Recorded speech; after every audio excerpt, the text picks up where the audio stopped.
I could not believe what I was seeing.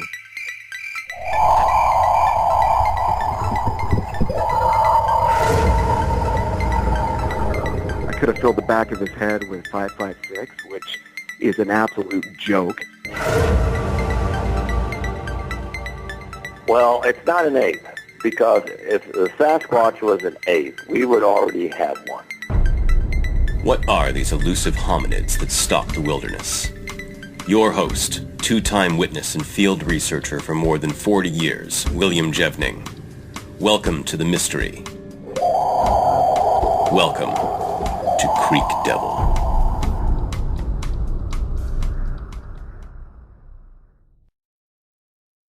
Hello, everyone. Welcome to another edition of Creek Devil. Tom, would you like to kick this off? Yeah, absolutely. Carlos, welcome aboard, and thanks again for joining us. You and I chatted for quite a while last night, and you had an encounter kind of in my neck of the woods.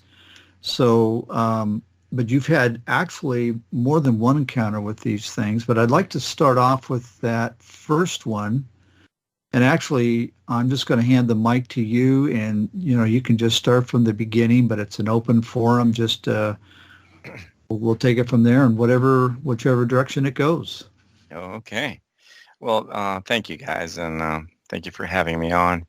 It's a pleasure to come on and share my experience. But yeah, so I was probably my mid to late 20s when my first encounter took place. And I was on a vacation. I had just left a job, and I thought, what better thing to do than to go back to the Pacific Northwest, go all the way up to Washington. And, we were just, me and my girlfriend at the time, we were driving from campground to campground. And it was just kind of one of those trips where it was just kind of free, no destination, nothing in mind. And along the way, we were driving through the Cascades. And while we were up there, camping and doing all that, we decided to take the scenic route out of the Cascades down to, I guess, mid-Oregon out there to continue our journey up north. And, we were doing the typical tourist thing, because it's so beautiful up there. And I was mentioning that, you see the greenest greens and the bluest blues, different hues for the water and the trees and the bark and all that. It was just very, very scenic. So we were driving, and as we're driving, I was looking for vantage points where I could pull off the road and walk over to the edge, of the road, sometimes a cliff, sometimes not, but to take pictures and get kind of like, perspective of nature and whatnot. And so we were doing that, and in one stop, and it was in a campground. We pulled off the road, and as we were pulling off the road, I don't know if you're familiar with the area, you can pull off the road, and then you can pull back onto the road. It's sort of like a side lane almost, but it's dirt in the trees. Not really like an access road, but just like a dirt road. But in this particular spot, when we pulled out, there was no break in the trees or no trail or any real opportunity to get out and see what was going on, get any kind of pictures or anything like that. So as I pull out and I see that there's nothing there, I'm just kind of like staring, and I start to motion the car, kind of turn the wheels slightly to head back towards the road. I'm still kind of driving towards where the trees are, and as I turn to the left, I'm going very, very slow. I sensed that something was looking at me, and I'm not really that kind of, touchy-feely, intuitive kind of person, but this was a pretty strong sensation. And so my window's down, right? And I kind of look straight, and I'm getting that feeling. And in my peripheral vision, I saw what was a very quick, very slight, but very definite movement. And when you see something like that, like a bird twitching, or like a cat that moves and realizes you see it, and it's just perfectly still, and you look and you don't see the movement, but you saw it out of your peripheral. That's what I experienced. I get the sensation. I kind of like look a little bit straight ahead, and then I see that movement, and I look. And when I looked, for the first glance, the first second, I didn't really see anything. But I'm letting the car roll a little bit, and I experienced that parallax kind of effect, where something in the background, and between you and the background, you see that kind of differentiation of position of objects, and that's how I saw it. As I moved, I got that parallax effect. And the first thing I saw was that there was a creature, the head and the shoulders, and there was sitting between a Douglas fir with a really red bark. And in those trees, sometimes at the base you get like that shrub chaparral. I'm not sure what to call it, but I mean it's just like green shrubs. And it was sitting between the shrubs and the tree. But I saw its head, and then as I inched a little bit more, because I'm just barely lifting my foot off the brake, and as I saw it, I kind of froze myself, and I'm just kind of barely rolling. I'm not even talking a foot a second. I'm just talking just barely creeping by. And when I saw it, I saw its head. All right. And the head was kind of sunken in below the shoulder line. And the first thing I noticed is that it was all one color except for the face. The face had like, and I describe this to you as being like a simian kind of look, mongoloid kind of, almond kind of eyes, but big, dark. Just from that glance, I saw the mouth. The mouth was kind of, it just looked like a, straight, line, I guess, between the lips.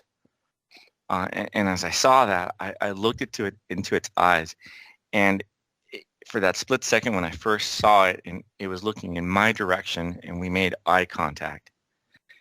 And I get the chills thinking about it, but we made eye contact just for that brief second, and I'm still rolling a little bit. And as I'm rolling, it is absolutely perfectly still.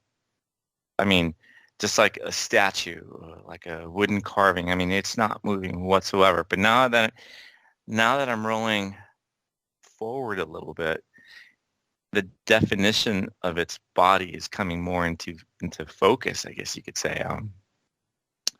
So now I'm noticing that it's got wide shoulders, and I was probably like 15 feet away or so, and I kind of got the impression that it was as wide, or maybe a little bit wider than a doorway, 4 feet wide, around there. I could see that the proportions of the face were different, and I said yesterday that big eyes, and the nose and the mouth were just different. I want to say that they were probably more. There was more space between the nose and the mouth, and that's why I'm thinking simian, kind of like ape, kind of, but human kind of stare. So as I'm rolling, I also see that it's crouched down, like a catcher. say like a, in a baseball game, on its, on its haunches kind of, and its arms were draped. I never saw its feet, but I did see its arms drape over, and it just had this uniform color. And as now I'm getting like a 3D kind of perspective on it. I'm rolling, and I could see that it's lean. It's not. I mean, it looked big. It looked wide, and it looked like if I was in this Toyota mini truck with a shell on it, so it was definitely taller. Then, like, if I would have gotten out and stood up, I still would not have been at its height. And even if I would have got up there, it looked like it was probably as tall as me, while it was sitting up, down, crouched down.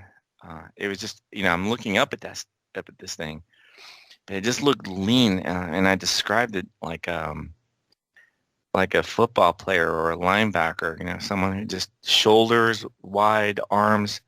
Never saw its waist, but I could just tell that it just had this definition, a very lean definition, just lean. And as I'm rolling by and I'm seeing this, I mean, again, it's perfectly still. And once I rolled past it,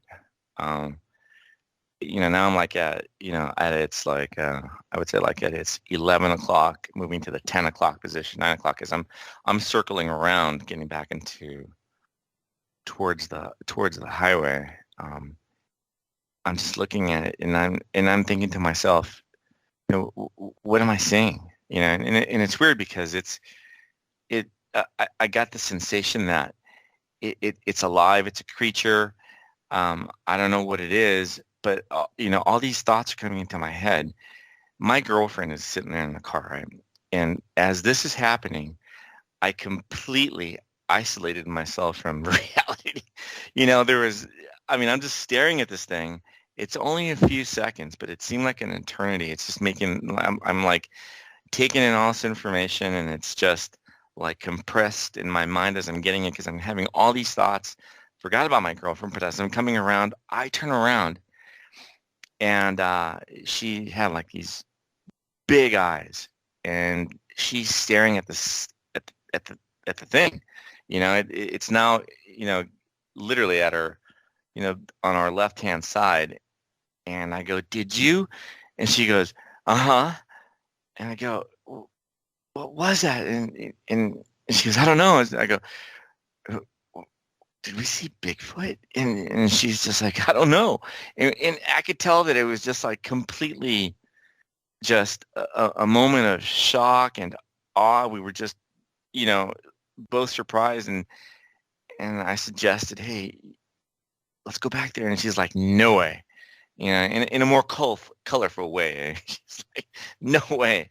Let's get the, what out of here." And we took off. But that moment, gentlemen, it changed my life. All of a sudden, I felt like, something very unique, very different had happened. And from that point forward, I've relived this moment many times in my mind, day after day, week, month, years.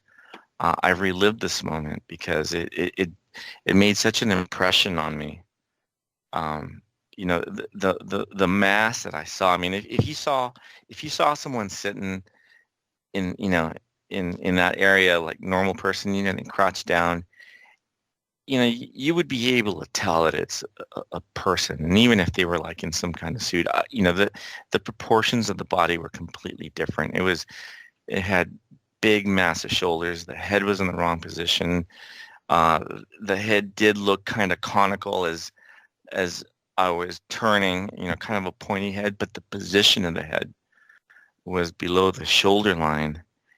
And it was, if it had not twitched, if it had not twitched at all, I would not have seen it. I probably would have had that same sensation, but it was the movement, that almost like a bird when it just, just looks really quick, and they move their head so fast, so slight, so controlled. That's what caught my attention, and that's when I saw it. But it was perfectly blended in.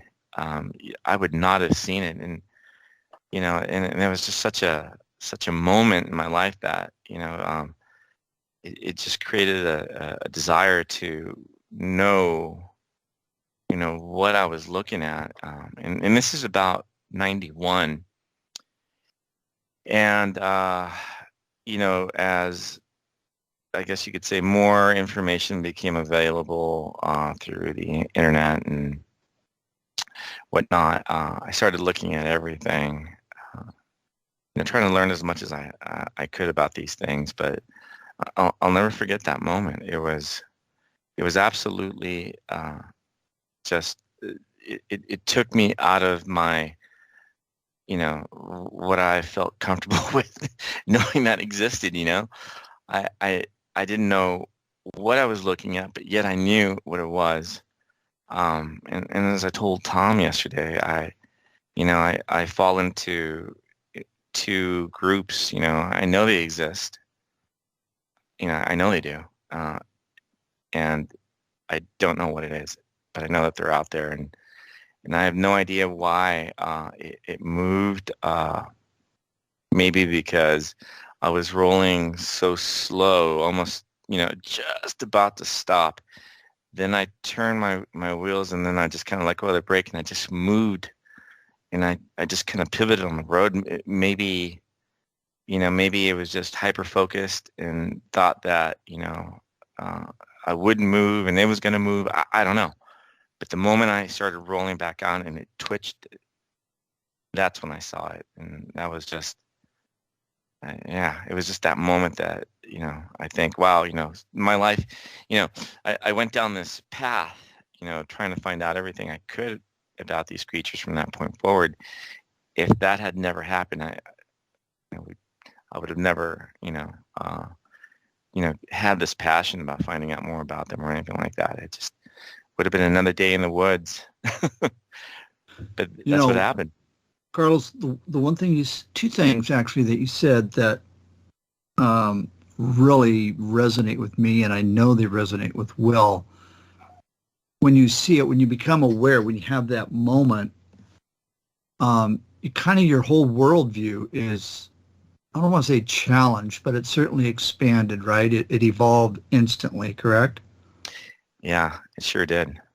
And then you talked about thinking about it daily, and it's, I don't know daily, but frequently, and I know that rarely does a day go by that I don't think about the experiences that I've had with this topic. It sticks with you. It's the first thing I think of in the morning, the last thing when I think of at night, quite often. Sometimes I'll go, I don't do that, but for the most part, I've spent a lot of time thinking about it. I think my worldview was out the window.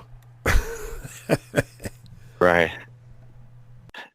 Well, it did. And I mentioned that this happened back in 91. I was a kid, still in college and all that. But there was no one to talk to about it, really. And I think that's it. I was left with a desire to know more, but yet there wasn't any really hope that I could go somewhere and talk to anyone or share my experience without being ridiculed, right? And there was a couple of times where I did try to mention it to some of my closest friends at the time, but they laughed, and it's like, yeah, what were you smoking? And it's like, and it's frustrating because having that in my mind, and then not being able to talk to anyone. I mean, I could have talked to my girlfriend, but she just wasn't the type that, that wanted to talk about it. I think she was more scared than anything. And she never, ever wanted to revisit that encounter, that experience. No matter how hard I tried, she just said, nope, nope. She's had nightmares about it, and she just dealt with it completely different. So, that's why I say I thought about it for so long, because I really did. I wanted to go back up there. I wanted to know more about it, because I just felt like all of a sudden, things that I've heard, and, I mentioned that, I grew up, in the 70s and 80s, and there was, In Search Of and all these documentaries, but they were nowhere near enough. Once you see one, you look at some of these old reports and, old shows, and you think, wow, I know so much more about it now. Those shows just kind of didn't really even come close to serving the need that I had about finding out more. And with me, with the way I think, the way I am, I try to think things through and try to rationalize, and it just didn't make sense. It just, how can these things exist? How can they have a breeding population, not just, in the Pacific Northwest, but across the U.S.? How can they exist, and everyone's either lying or they're in denial? I just don't get it. And, the more I dug into this, the more I realized that for whatever reason, it's just something that is taboo in our society, but they exist. And, some of the, Native American and First Peoples tribes in the Northwest have written about this, and they've made it part of their lore, and they've got costumes and totem poles, and they're all these different names, and they name areas, because when I think of Creek Devil, I think of other places that are named accordingly because of lore and legend, and it just started, as I'm thinking about this, something, it's like something needs to happen where we find out the truth, as a society. But I don't know that we're ever going to get there. But I do know that they're out there. I just don't. It just doesn't fit in my mind how they can exist without everyone coming to terms with it and agreeing that they exist. It's just. Well, I want to touch on that some more in a moment, and actually we're going to talk about, because this isn't the only encounter that you had, but. Yeah. Just touching on the reaction and why people react the way they do, because I've talked about it to people that I know, even at family reunions, some family members. There's a visceral rejection, and they're like immediately they want nothing. They want to distance themselves from it, and they get angry. No, that thing doesn't exist. And I don't know if it has to do with the silliness that the media has treated the topic, or, so now if you agree with it, you somehow have to be in that camp of being a foolish person or something. I'm not sure what it is. Maybe it's something like that. But it's frustrating, because I've had people say the same thing to me. Well, gosh, were you chewing peyote when you saw this, and all that kind of silly stuff, and it is frustrating, because basically what they're saying is you're a liar, and what you're telling me is a lie, and I'm not going to believe it, and so they're calling your credibility and your character into question, which is pretty aggravating, right? It is. It's insulting. Tom, Will, I pride myself in being, rational and articulate, and it's okay to mention this. I'm an engineer, and I have a graduate degree. I've taught at a university at one time, but I've worked for, the government and large firms, and People pay me for my ability to analyze, design, manage, drive things, and get results. And I'm not trying to pat myself on the back on that, but I mean, what I'm trying to say is, I know what I saw. And there's absolutely zero gain for me to go out and fabricate something like this. And it is frustrating because I remember one time a college friend of mine, I told him, I go, these things exist. He's like, how do you know? I was like, because I've seen them. And he goes, and immediately he jumped back to the Hieronymus thing. He's like, oh yeah, well, wasn't it a guy in an ape suit? And he starts laughing, and I was just like, there's just no way. Yeah, I mean, that was back in, the 60s, and this is now, and that guy's not waiting for people still, and, and I know more about those situations, and I absolutely, in my opinion, he wasn't everywhere, and he definitely wasn't there when I rolled by that particular place. But he wasn't there, was he? No. It is so frustrating to have people bring that up, or any other silly tabloid, excuses or reasons that they don't exist, and like you said, it's insulting to call your question into character. And at some point, I'm almost like, some of these people, it's like, I've got 2 words for you. They're not thank you. It's very frustrating. Well, here's a point. You saw one. I've seen the creatures. When somebody comes along that's never seen anything, how is it that their opinion has more weight than yours or mine, who've actually seen the things? Yeah. Yeah, you're right. It's they're not really being rational about their statements, calling you, or me or whoever irrational. You're right. It doesn't make sense. You weren't there. You didn't see what I saw. And, your dismissal to make it sound like I was imagining something. Yeah, it's definitely insulting, because I know I didn't imagine that. And, and it would be one thing. And this is something I've always said, it's like, well, my girlfriend was there and she saw it, and it changed her life too, in kind of in a negative sense, not that she went spiraling out of control, but I mean, she did not want to talk about it, and she did not want to go camping anymore, and I was just like, okay, and I understand. Yeah, she didn't want to engage. It was scary to her, and I think it was just her like a defense mechanism, self-preservation, So yeah.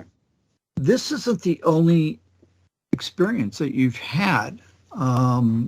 What's another one? What's the other one that you were talking about? Because that was pretty fascinating as well. Yeah. So I've taken, it seems like, this has happened on vacations, and, and I'll be honest, it has, because I like to go hunting. And I was out in Texas, out in the central part of Texas, more in the Green Plains area. And I was, I drove there because, you're driving with hunting equipment, rifle, ammunition, that kind of stuff. So I'm driving, and I was scouting out areas to go hunting, and I, had actually finished a session of hunting. So I was looking for the next spot to go hunting.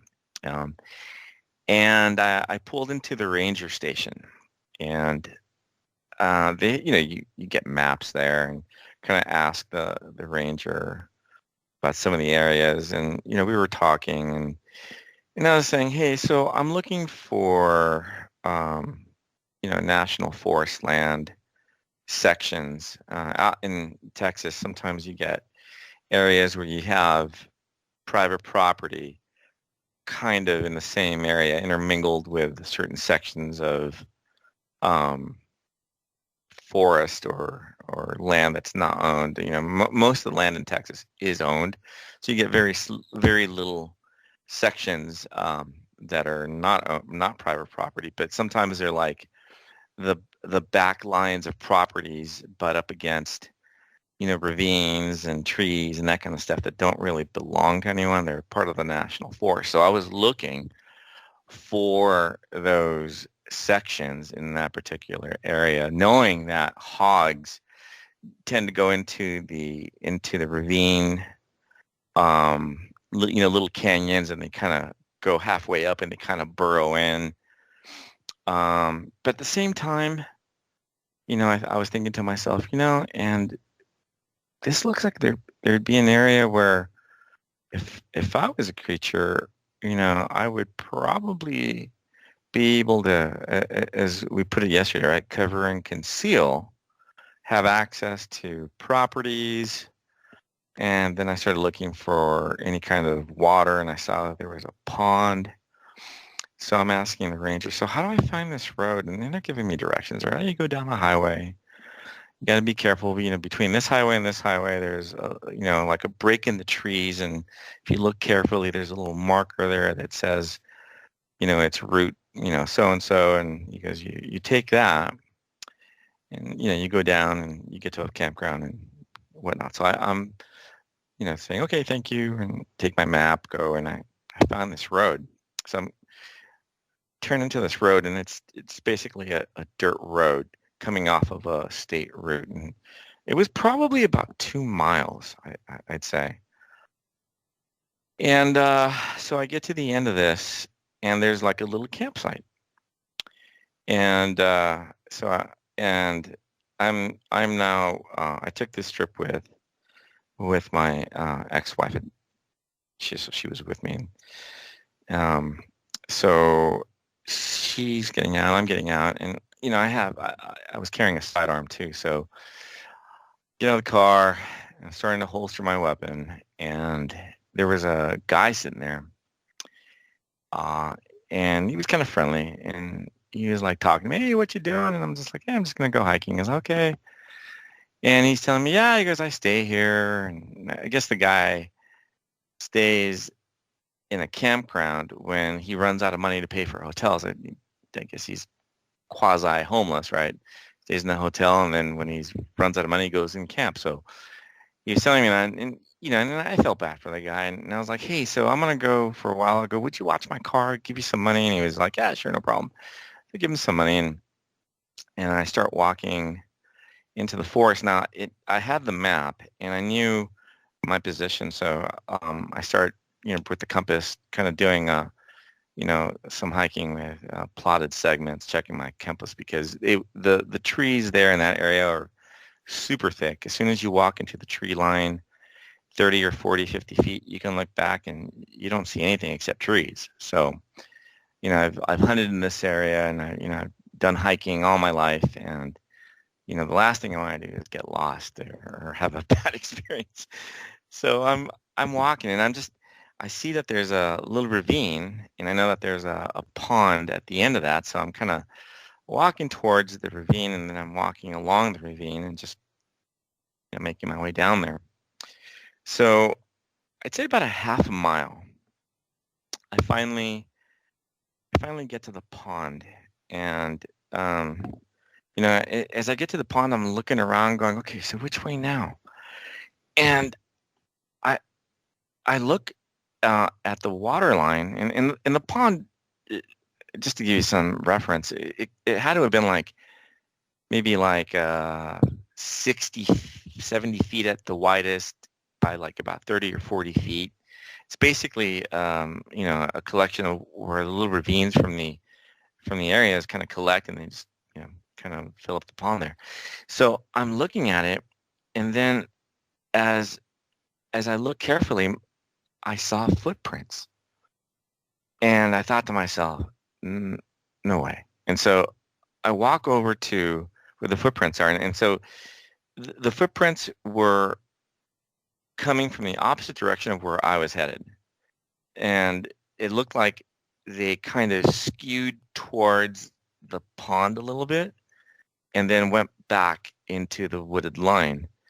And then they went back in the direction of where I had just come from, but they were not along the tangent line that I was walking, but they were off to the side a little bit. But as I'm looking at these, I'm taking it all in, there was 3 sets of footprints. They all had kind of the same basic configuration. You could see the definite heel, definite toes. The small one was probably closer to my size. I have like a size 9 or something like that, but just you could see there was no shoe. It's just a heel and toes. And along the side there was a slightly bigger one, or I'm sorry, maybe substantially bigger, but just kind of thicker. And again, toes. And then I saw a huge one. And I remember putting my boots together, and it wasn't as big as 2 of my boots, but it was probably pretty close. I'm going to say that probably 17, 18 inches from toe to heel. And they were spaced out, I'm going to say probably 4 feet, maybe more. In terms of cadence, I would not be able to walk like that comfortably.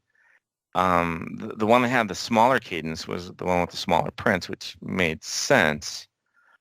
So I'm looking at these and I'm thinking, okay, so I didn't see what made them. I know these things exist. I believe that there's a breeding population spread out throughout the U.S. I absolutely have come to accept that as fact. But I'm looking at these thinking, okay, it's not, it can't be just people walking out there without shoes that far into the brush. I mean, from walking from the little campground to that pond was absolutely rugged, lots of leaves and twigs, and there's snakes, and there's a million insects, just in the path that I took. If you're walking barefoot, you're going to get chiggers, you're going to get every kind of biting insect, not to mention mosquitoes the size of hummingbirds. They're everywhere. So, you wear clothing, really to protect yourself from the bugs. And no one that I know of would think about walking out there barefoot, in a sustained walk out there. And so all these things are going through my head, and I'm thinking, okay, so I'm going to follow these footprints and go in the direction of where they came. My thinking was, if I go there, I'll see where they come from, and I'll come back later or whatever, because I only saw them walk in one direction. So I start walking, and I'm kind of guessing because, as I mentioned, they came out of the wood line towards the water, then back into the wood line. So I'm walking towards the wood line, just kind of, extending the line, the path of where they, it went to the pond. And so I get to the top of the bank, and I go over that, and I walk, 50, 60 feet, something like that. And I mentioned that I'm plotting my steps, right? So I'm walking, and then I'm checking, walking, checking. And I stopped, and I had that same sensation that something was looking at me. And I've rarely ever felt that. I can't think of, maybe a handful of times that I've had that in my life. But this was a definite, feeling of being watched. And as I realized that I was having that feeling, I had that rush, almost like deja vu kind of rush, because, I felt like the hair, on the back of my neck, and, goosebumps. And I just kind of, I'm looking in that direction, and I realized that there wasn't a sound from any animal or insect or anything. It was absolutely, completely quiet, like a vacuum type of quietness. And, I felt so small, because it was so quiet. I could feel the breeze, but that's about it. It was just absolutely quiet. And then I felt and or heard like a very guttural,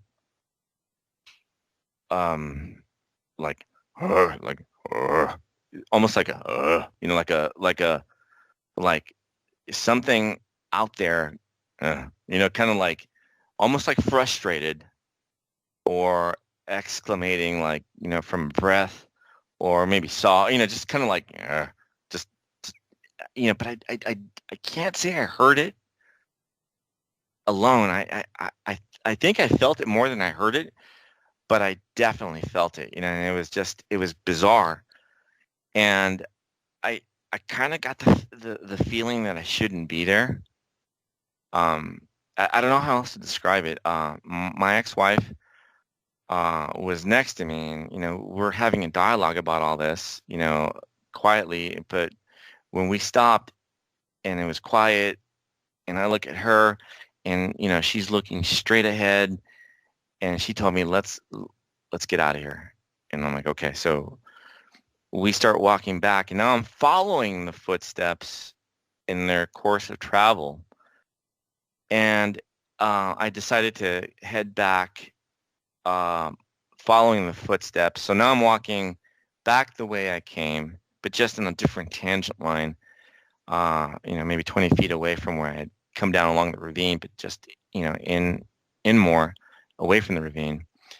And now I'm seeing footsteps every so often, impressions in some of the soft, mossy kind of substrate.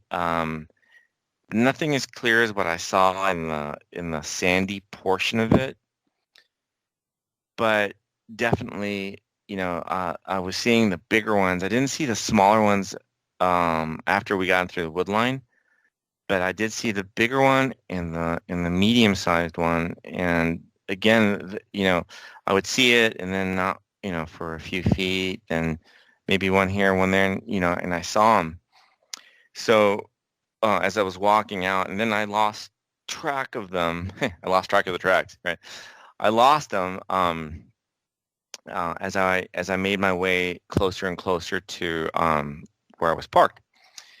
So I finally got to the campground, and and we didn't talk about this, but we're like, okay, so let's get in the car, let's get out of here, and then we'll talk. Because I I didn't even think about asking her to go back in there, because we were already there, and it's just, I just wanted to get out of there. It made an impression on me, like whatever it was, it didn't want me there. And that noise that I heard was like someone saying, man, why is this person coming? It's like, yeah, frustration. So I was like, nah, I'm not gonna stick around. So anyways, so we get back to the car, and that guy's still there. And he goes, hey, you're back. And I'm like, yeah. And so I gave him a couple more dollars. I go, thank you so much, and I appreciate you, keeping an eye on my car. And he's like, sure, no problem. He goes, hey, you got to be careful back there. And I was like, oh. He goes, yeah. He goes, I was, I think he said like the night before, 2 nights ago, he goes, a panther came out of there while I was sleeping. And I was like, oh, and tell me, what do you mean? And he's like, yeah. He goes, I was asleep, and he had a shell on his little truck, and he was staying inside and sleeping. And he said that he heard footsteps and a very, very, very deep guttural kind of grunt, And he says, he's like, yeah, there's no bears around here. And he goes, and hogs make different noises. So he goes, it's got to be a panther or something like that. And I'm just like, oh, I go, "Do you see anything?" And he's like, "Well," he goes, "I looked up, and he goes, in the direction where it came, it was in the wood line. I saw something black moving, and it was, it looked about the size of a panther, and it was just kind of black, So he goes, I figured it was a panther, and so I was like, oh, okay, well, I said, well, okay, you be careful, and I left, and um, I was thinking, as I was leaving there, it's like maybe it's one of these things that got on all fours as it was coming up to the campground looking for you know things that people throw away or whatever. But I know, I mean, I don't know for certain, but I'm pretty darn sure that there are no big cats, no panthers, no black panthers out in that part of Texas. At least I've never heard of anything even remotely close. But he described that same kind of dark, deep guttural sound, and I thought, okay, there's some validation there. My ex-wife told me that she also heard, that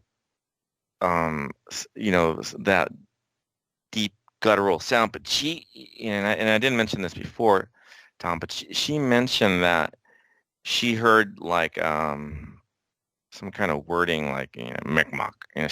She said that Mi'kmaq, and I was just, and it was like a talking point from that point forward. Mi'kmaq was what she thought she heard, that whatever made that noise vocalize. And my hearing is pretty bad, so all I can say is I heard something very deep. No definition of any kind of sounds, just deep guttural. But that's what she said she heard.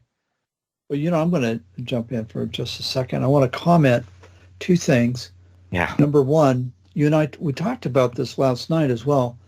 Number one, okay, if it is a panther, which it wasn't, but if it was, you never hear a panther walk across. You never hear them. I've talked to people who've had mountain lions, who have snuck up on them, and the only reason they survived is because their partner behind them saw it, and so they're cats. Okay, you don't hear. Number two, the only panthers or pumas or mountain lions in North America are just that. They're really an oversized house cat. They're huge, and they're the only one in the cat world that doesn't growl. African lions growl. I think jaguars growl, but nothing in North America goes roar. And so, two strikes against that theory is, number one, you don't hear them walk, and number two, they don't growl. Yeah. Well, I agree with you. I'm not, into, I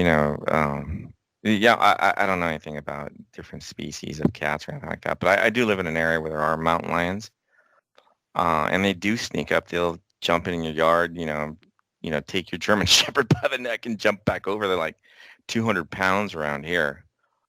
But you're right, they're quiet, and I found it very peculiar that as I was coming back, he mentioned that he heard that guttural thing, and then he looked out and he saw something black that kind of resembled a panther, and he just kind of put I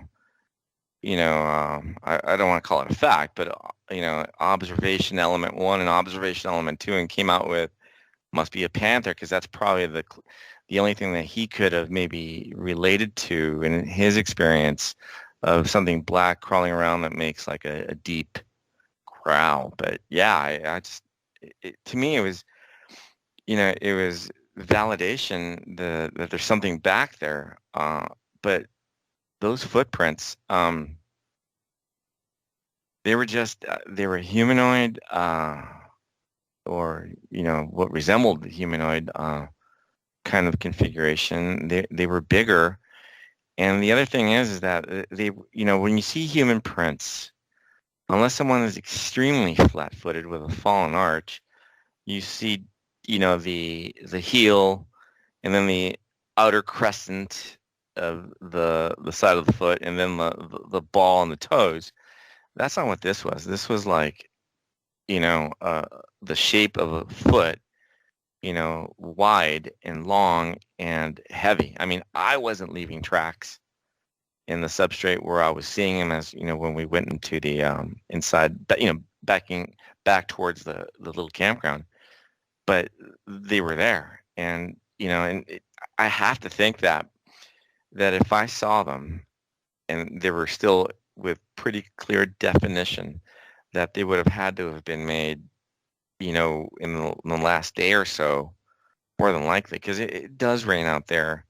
And even though this isn't like an area that's heavily, visited by people, because it's way off the beaten path, and unless you enjoy that kind of walk, in the thicket with bugs, you're probably not going to do it. And so whoever was walking back there, whatever was walking back there, I refuse to believe that it was people with the kind of weight that it takes to make that kind of an imprint with the kind of size and proportions, and then dragging in tow somebody else with smaller feet, and yet again somebody else with even smaller feet, all walking barefoot back there. Just, the context of what I saw, it just doesn't support that someone would be back there just on the hope that someone would see something, and for what?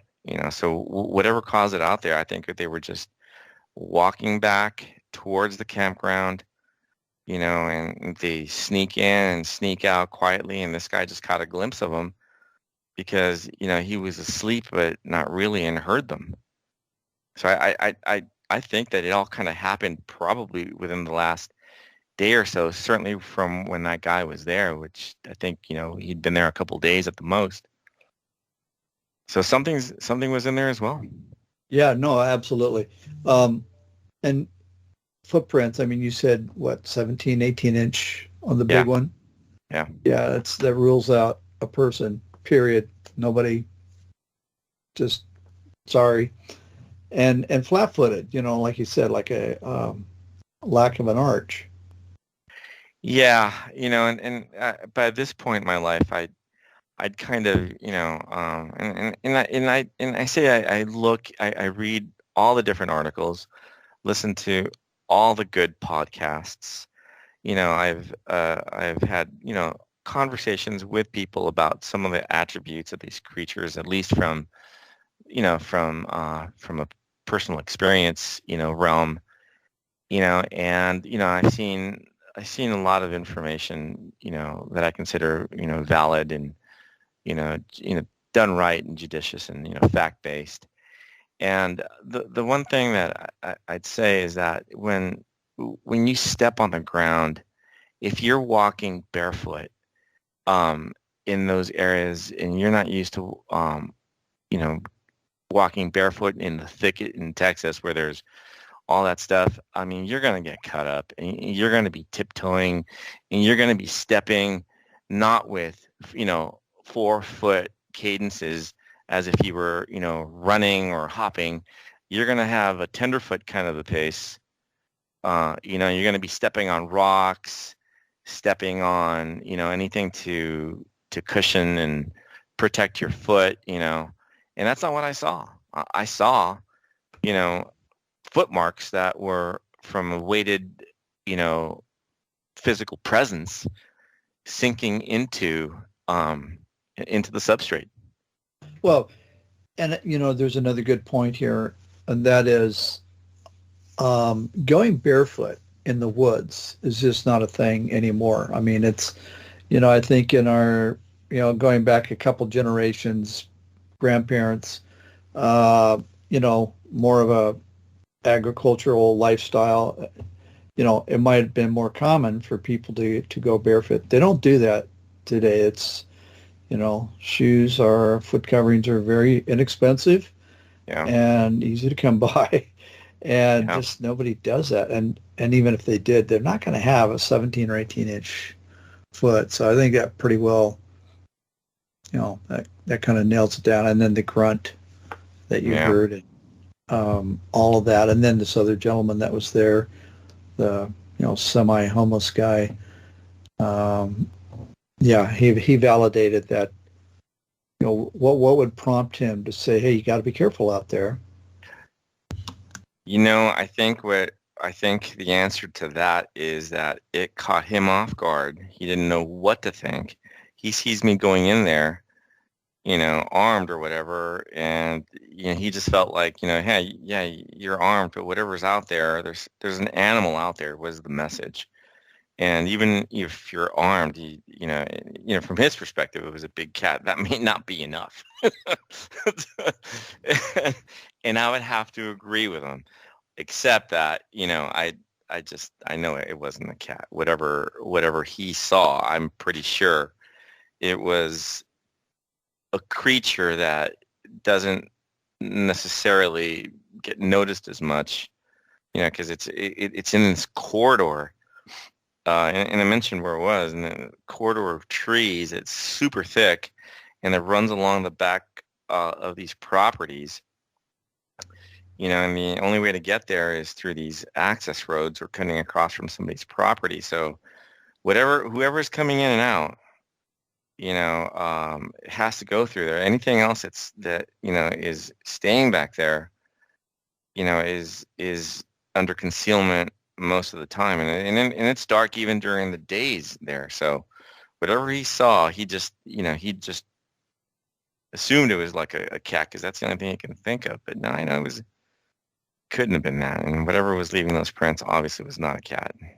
Well, we have a couple gentlemen down in Texas that we get very frequent reports from, Joe and Walter, and they never come back empty-handed. When they go out, they look for these things, and I think Will can probably speak to that a little better than I can, as far as the temperament, I think, of these creatures is a little more aggressive. They're just a different breed of these things down in Texas. So yeah, it seems like they would need to be, because I think in the Pacific Northwest, they can flee pretty quickly.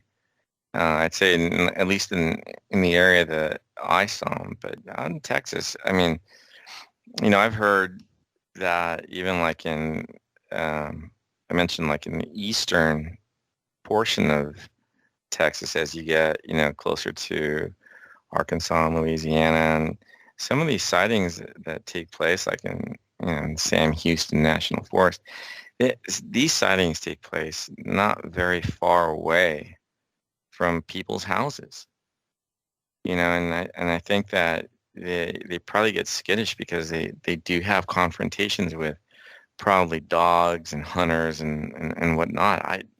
Maybe just thinking it through, I mean, it makes sense that, if, you'd probably have to scare things off more than you would out in the Pacific Northwest. Just a thought, But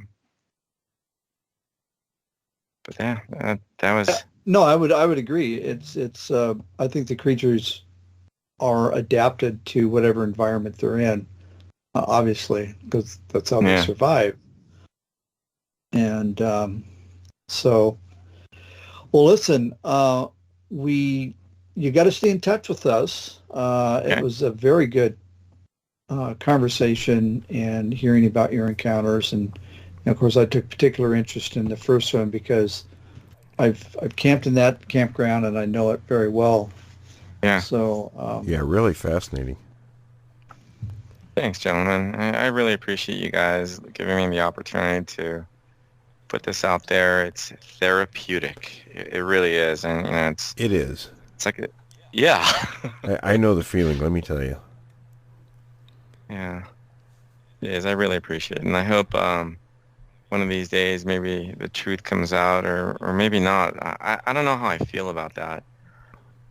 Because I mean there are people out there that ridicule the topic, and they go, what I mean. They go out there, and on TV you just see a bunch of junk, and it's sad. And I think the enigma, that we're interested in here is, it's fascinating because to have a species that thrives on being stealth and and evading human presence and humans all together is a sign of, utter intelligence.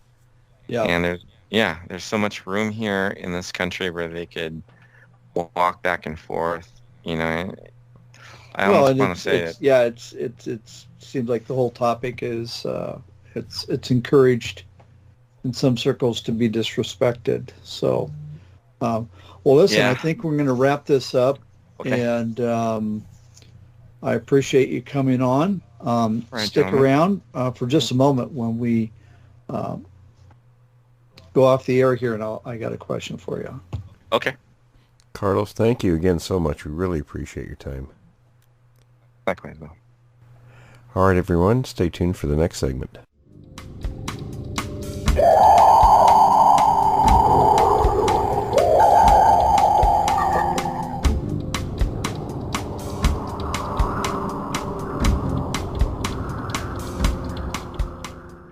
Welcome back from the break, everyone. We were going to have Moran join us today for the Q&A, but he's not available, so we'll have him next time. Tom, do you want to start off? I know you wanted to bring something up. Yeah, and we have Annie in Australia. So hello, Annie. Good to hear from you. She had a really interesting question, and it's actually, this is one that I've heard in the past. It's kind of a fascinating topic, but I'll just kind of dig in here. There was a story on the internet, and I think it's been out there for a while because I saw it years ago, that some lady had a long-term kind of a relationship with one of these things where the creature would come to her house, and she would give it garlic. The creature wanted garlic, I believe it was for medicinal purposes. And I think the point of it is just that hey, this thing it's friendly. It's, it actually talks to her. And so Annie's question is, what's the validity of this? Have we ever interviewed any of these people? And I would say, no, we haven't. If somebody out there does have a relationship with one of these things where they give it garlic, I think for medicine and that sort of thing, or any sort of exchange like that, and you have, you talk with them and et cetera. Well, we'd like to hear from you, but I have never. It's just polar opposite. It's a total contradiction of everything that we know about the creatures that we've seen, and I don't know. Will, what are your thoughts? Yeah, I don't subscribe to that. Yeah, and we do hear this from time to time where people say, well, gosh, I stepped on a rattlesnake and the thing ran off into the woods and it grabbed some leaves and it made it compress and healed my rattlesnake wounds. I haven't heard that. Oh, yeah, I heard that. That was some guy I don't remember what it was. He did something earlier on to endear himself to the creature, and he had stepped over a log. He wasn't being attentive, stepped on a rattlesnake, and wham, it got him. And his leg starts to swell up, and then out of nowhere, this Bigfoot shows up, and it's like, hey, buddy. And he runs off and grabs some medicinal whatever out of the woods and makes it compress and heals the guy's rattlesnake wound. I'll be honest, I don't find any credibility in that. Really? You don't? I don't. No, I don't either. It'd be great if it was true. We'd have some assistance if we ran into trouble like that. No, these. Let me make a comment, folks. If you hear what sounds like typing in the background, we three of us were just discussing it. None of us are doing that. So if you're hearing that, you're just as surprised as we are. Every once in a while, I'll hear that noise. I don't know if you two can hear that, but I haven't heard it yet. But yeah, maybe it's just me that's being monitored. More than likely, yeah. Okay, well, let's go on. Brian, I know you've probably got questions too. We'll start with you. Yeah, well, this isn't really, well, I guess it is a question too, but there was a report a couple weeks ago about two bow hunters in Michigan who came across not one, but two of these things, and they were engaged in a fight, they reported. And I'm just wondering if you've ever heard of that before, or if we have any eyewitnesses of two of these creatures actually fighting. I think there was an account in one of Green's books where they talked about them wrestling, but were there any details on this account? Well, not a whole lot, and I'll go ahead and I'll put this in a newsletter for our Patreons, but not a lot of detail, but it was just a report, and this is in Michigan, and I forget what part, I'll have to look up the article, but they were surprised. They were supposedly non-believers in this thing, and I don't think their encounter was that long, because I guess when the creatures spotted them or saw them, they fled, but it sounded like they were fighting, like not just playing, but actually engaged in a fight. So kind of interesting. We'll have to revisit that when we get more details. Tom, I know you've got a bunch of questions. That's interesting. A question I had was, did they have boxing gloves? You know, what were they up to? Yeah. Okay. This is a question from Robert, and he says, British explorer David Thompson, sometimes credited with the first discovery, 1811, of Sasquatch tracks. Are there any earlier written accounts that we're aware of? Yeah, there's the oldest one I know of is around 1811, and there's even stuff before that. So I have a book that was written by Spanish sailors, and they talk about them in the what's currently the Pacific Northwest in Washington State, Puget Sound area. So, and I think I'll check the date on it. I want to say it was the late 1600s, early 1700 time frame. Yeah, that would make sense, wouldn't it? I mean, that's it'd be interesting to talk to Alan about that, see if he has any historical records from the Pacific Northwest predating, because even 1811, that's pretty early. Well, you know, okay. In order to have the Bigfoot tracks, yeah, you gotta have. I'm looking at the book now. It's and I'm going to butcher the name. It's Noticias de Nootka. It's an account of the Nootka Sound, which was originally, or at that time, the Puget Sound, from 1792. Wow. And let's see, there is the reference. They called the creatures the Matlocks, which is kind of interesting. It's, you know, what was the movie, The Time Machine, or the Morlocks? Right, that came to mind. Yeah.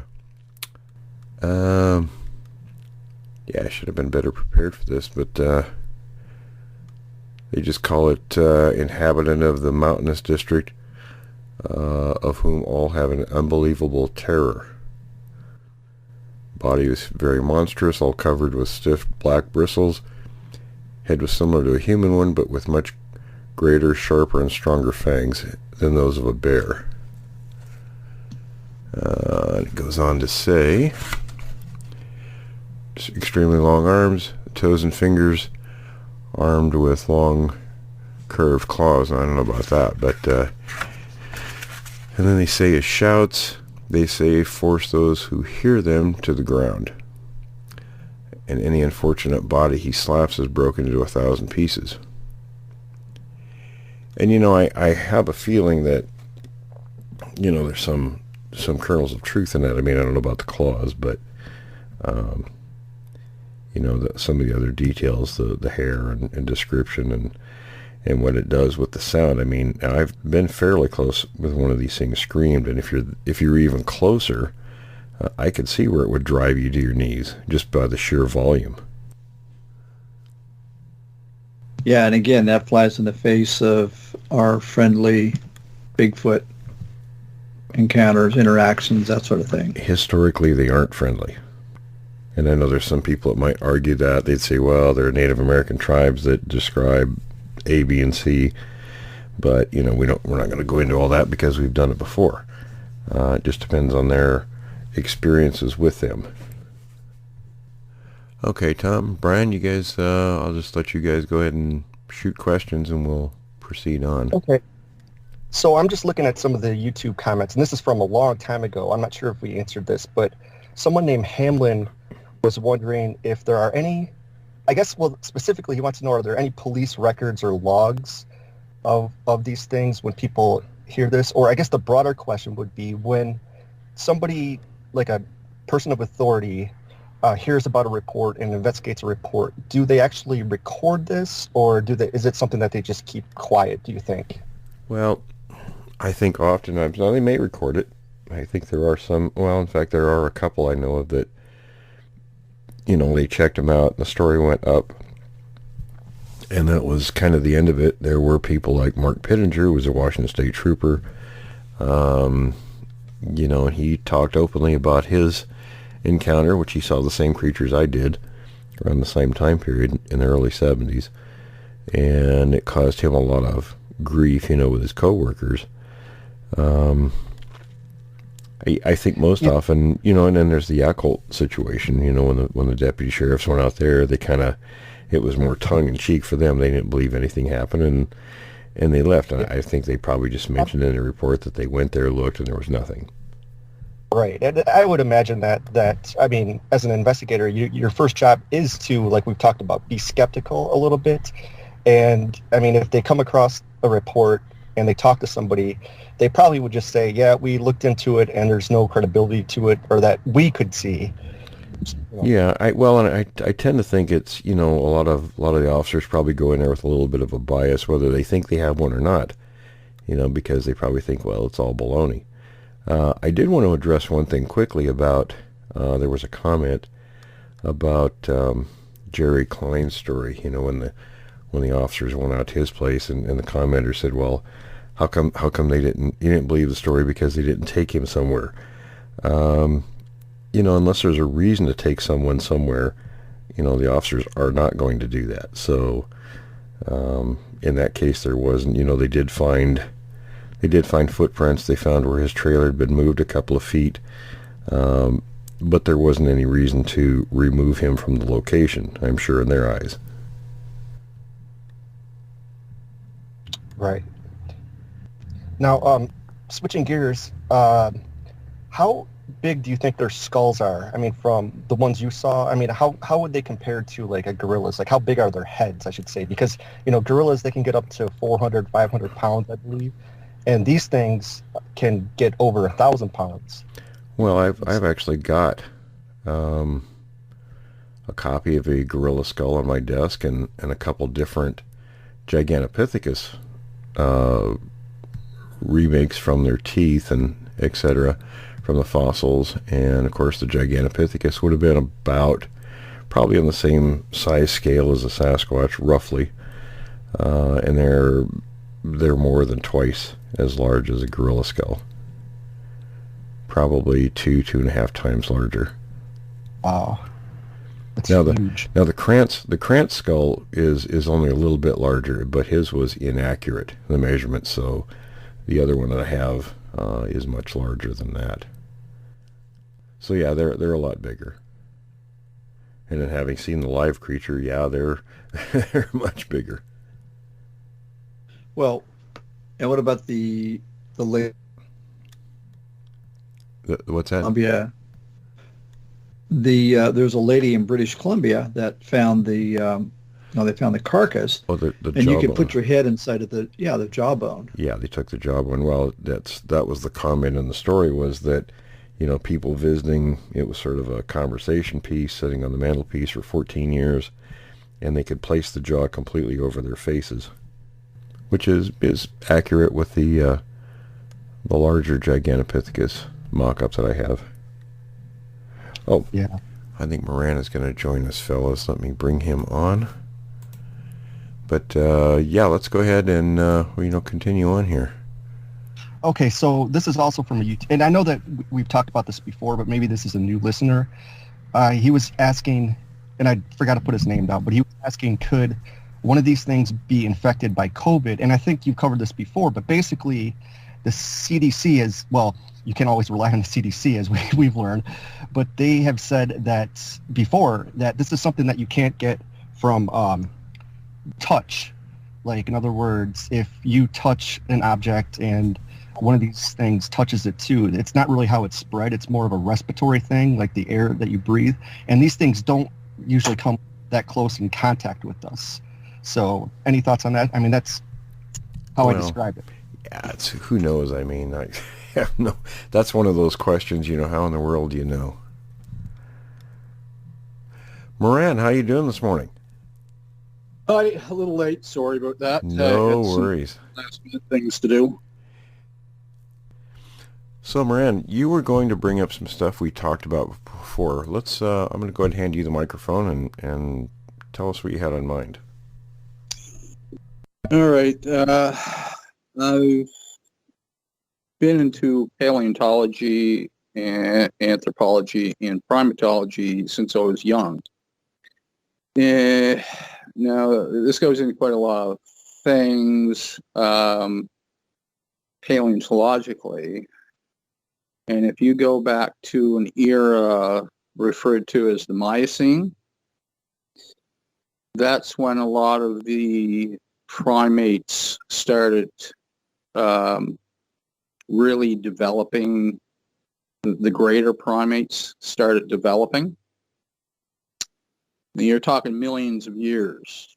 Now, if you go back before our branch of the primate lineage, you will get into things called Australopithecines. And before that, roughly between 7 to 10 million years ago, there were also rudimentary primates that were, they know now, were upright walking. They weren't human as such. They were primates, but they were upright walking. That said, if you move forward in time into the late Miocene, when the hominins started developing, you can then look at, and we're talking great spans of time here, creatures that developed, they diversified into different habitats. So you can get various species on a common branch. So if you move in regards to these creatures, and I think I was telling you before, if you can do comparative thinking in regards to this, in regards to other creatures down through time, example I think I gave to you was a thing called a Dialosaurus. It's a 3 to 4 foot long lizard type creature that over a span of between 5 to 7 million years re-entered the aquatic realm, and within that time frame went from a 3 to 4 foot lizard type creature to almost a 50-foot monster that diversified in different ways and dominated every other creature in the ocean. And the only other predator they had were each other. So those things were called Tylosaurs. Now, another creature that existed was called, let me think one sec, Paraceratheriums. They were a creature that existed from about 34 million years ago to about 23 million years ago. And grew to immense size over that time. Now, they had a whole family of these creatures, started out as small as a large dog, same as horses. but they grew in their final representation into something that was 2 to 3 times larger than the largest African bull elephant. And they're the only mammal, and they were a rhino-type creature that existed, that if you crossed a rhino and a giraffe, that's what you get. The massive dimensions of a rhino crossed with a giraffe. And these things were immense in size. They ranged between 11 and 22, 23 tons.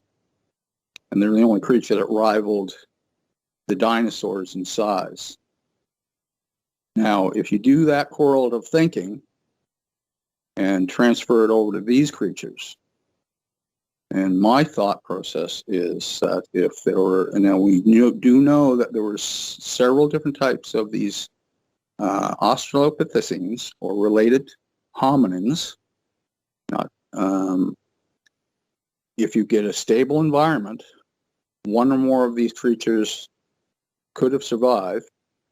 And we know that the land bridge between Asia and North America has formed and reformed many times, and they could have crossed over.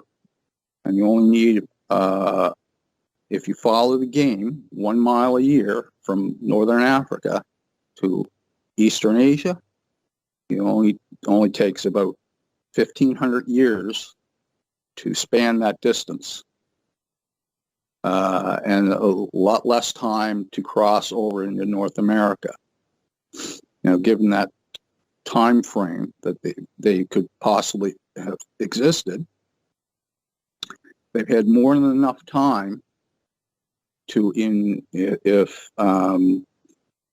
nothing else is driving any kind of development other than growth, then yes, they're going to be this size that these creatures are, given the relative time frame that I may be talking about. They are an intermediate stage between the early hominin or greater apes that existed from 8 to 10 million years ago, when the planet was literally the planet of the apes. And there were many, many more species of great apes than there are today. And several of them were very large. But in the line that we exist in, that we are derived from, these creatures expanded their range. And if you then the forest millions of years ago transversed all of Asia. It's not like it is today. The steppe plains of Eastern Asia were all forested, and it was very subtropical. So they had the habitat to transverse that region. And they're not really sure whether primates developed in Africa or Asia now. There's a big debate going on about that. Or there may have been different species that developed in regional areas at the same time.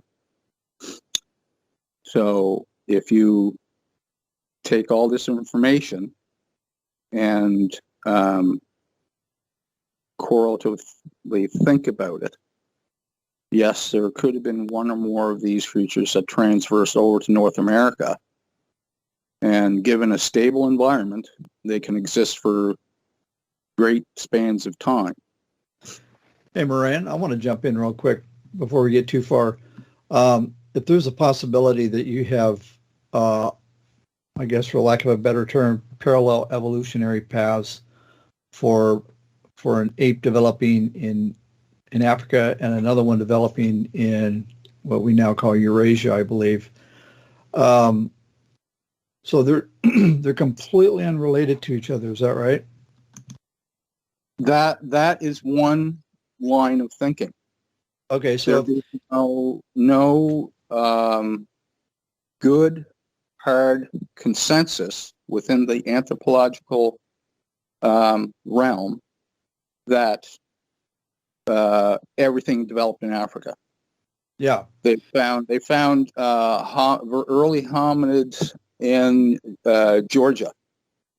They were doing reconstruction on some structure, and they started digging in the ground. They accidentally found skull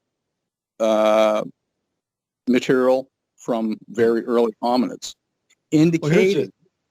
the question I have is, so you have some kind of a process going on in evolution that is potentially creating a hominid, both in Africa, if it did occur in both continents, both in Africa and in Asia or Eurasia. And so I just find it interesting that you have the same or similar creature being developed, if you will, in two totally different continents. So there must be conditions or something that, well, what are your thoughts on that? Well, that would create like this? I said, you have to think this spans millions of years of time. You think about 1 million years and all the habitat adjustments that go on within that 1 million year time frame. And then you take into account several million years or tens of millions of years. And you're talking about a different type of planet that existed. You have to think in larger terms.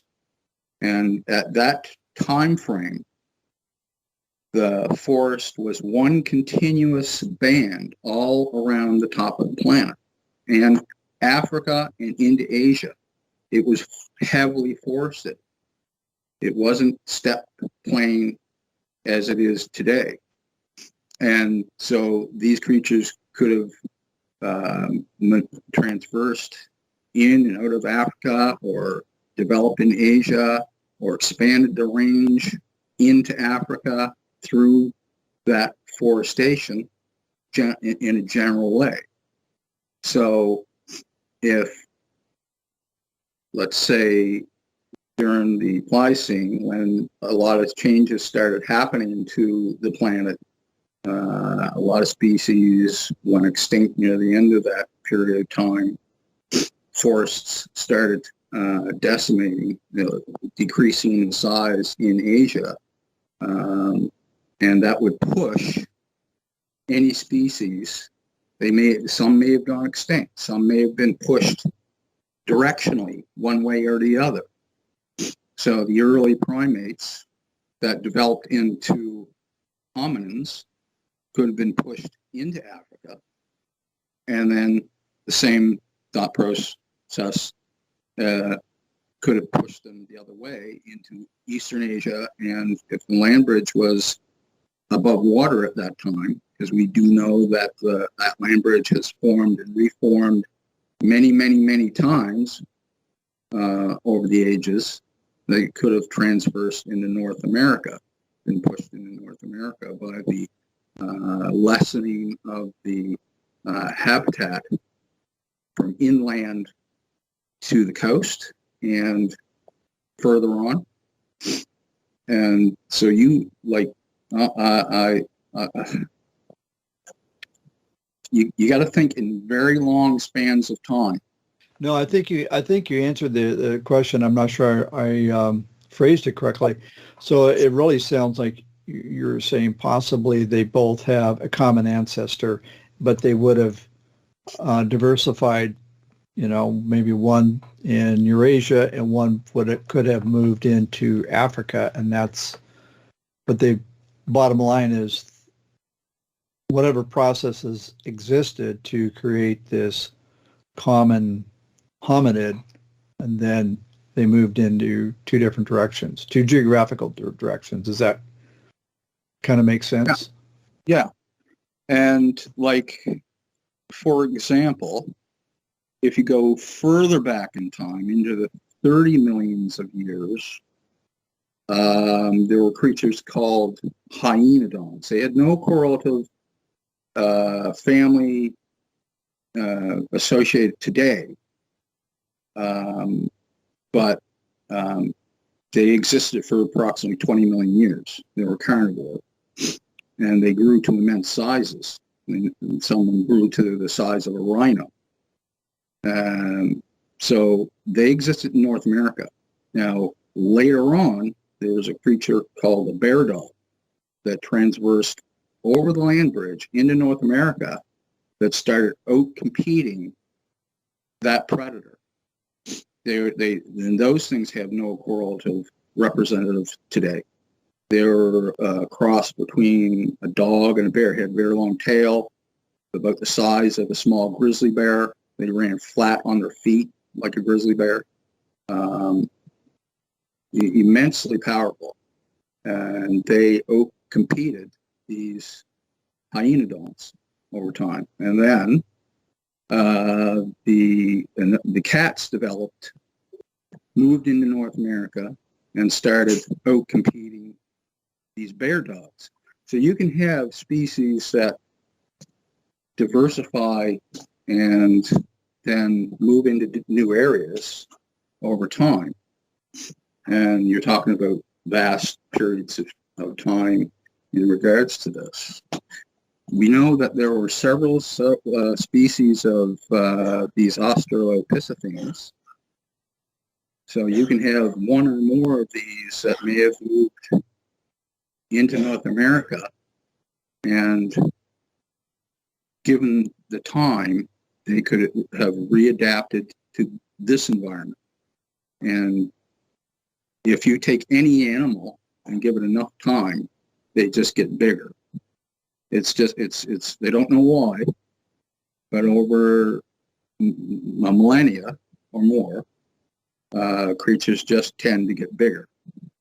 Unless it's in an island habitat, which then you get island giganticism or miniaturization. But generally speaking, over vast periods of time, animals will just get bigger, and primates are no exception. There was a creature, I think everybody's familiar with, Gigantopithecus, in relation to primates, that weighed well in excess of 1,000 pounds at an average height of 10 feet if it stood up or more. So that's one representation of primates that existed that reached gigantic size. Now, my thinking is that nature hates a void. These creatures may have been in Asia, and Gigantopithecus went extinct. They've now determined that, and we're all familiar with this creature, Tyrannosaurus, and they know that before that developed, there was another super predator that was inhibiting its development in North America, which was referred to as carcharinids or carcharodontids. And they were the apex predator. And for whatever reason, that went extinct. And that gave a void which the Tyrannosaurs stepped into and started redeveloping, and they just got bigger to their massive size that we know them to be. I'm just going to jump in real quick, Moran, with a question on the T-Rex. And I apologize, folks, for getting a little bit off topic but we're laying down some foundation for Sasquatch. But yeah. What are your thoughts on, there's some kind of new thoughts that Tyrannosaurus really didn't run down and hunt down and kill prey, but rather was more like a scavenger? There's a schism in the paleontological field about that. Jack Horner, who's a well-known paleontologist, refers to them as scavengers because of their size. They weren't very fast-moving. They've done biomechanical tests on their structure and determined they could move at a pace of about no more than 27 kilometers an hour, 27 miles an hour. Oh, really? That's, yeah, because of their bulk. And they had those tiny forearms. What are they going to grab with those? They had very long legs, very lightly built structure, so they could move a lot faster. So what they think was going on is that there's a thought now that they were pack predators and that the young ones drove prey into the adults and then dispatched their prey with the massive bite of the adults. But that's a representational thought in regards to these creatures, right? They're you give enough time to something, they just tend to get bigger. We have a lot of representative things, draft horses that have been artificially driven to get very, very large. We've actually pushed evolution much faster than it would normally be, because I think the Russian steppe horse is the Asian representation of a natural horse, and they're much, I think if you've seen Mongolian riders, the horses are much smaller. Yes, they did have a very old lineage over millions of years. They started off the size of a cat, and over time, eons grew larger. There were several different representative evolutionary types. So primates are no different. I'm going to circle back to Bigfoot for a moment here in regards to the getting large.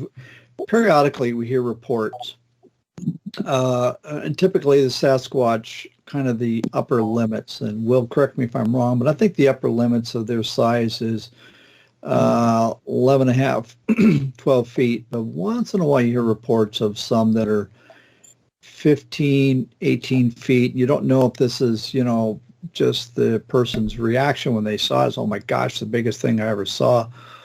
Or if there's actually the possibility that primates could get that big. Because I think I can't think of what it is, but I remember years ago reading about there's kind of a rule in biology that there's a limitation, there's a growth hormone that inhibits the size that you can get, and also if you just simply get too big, gravity becomes a problem. They're not going to get to be 18 feet.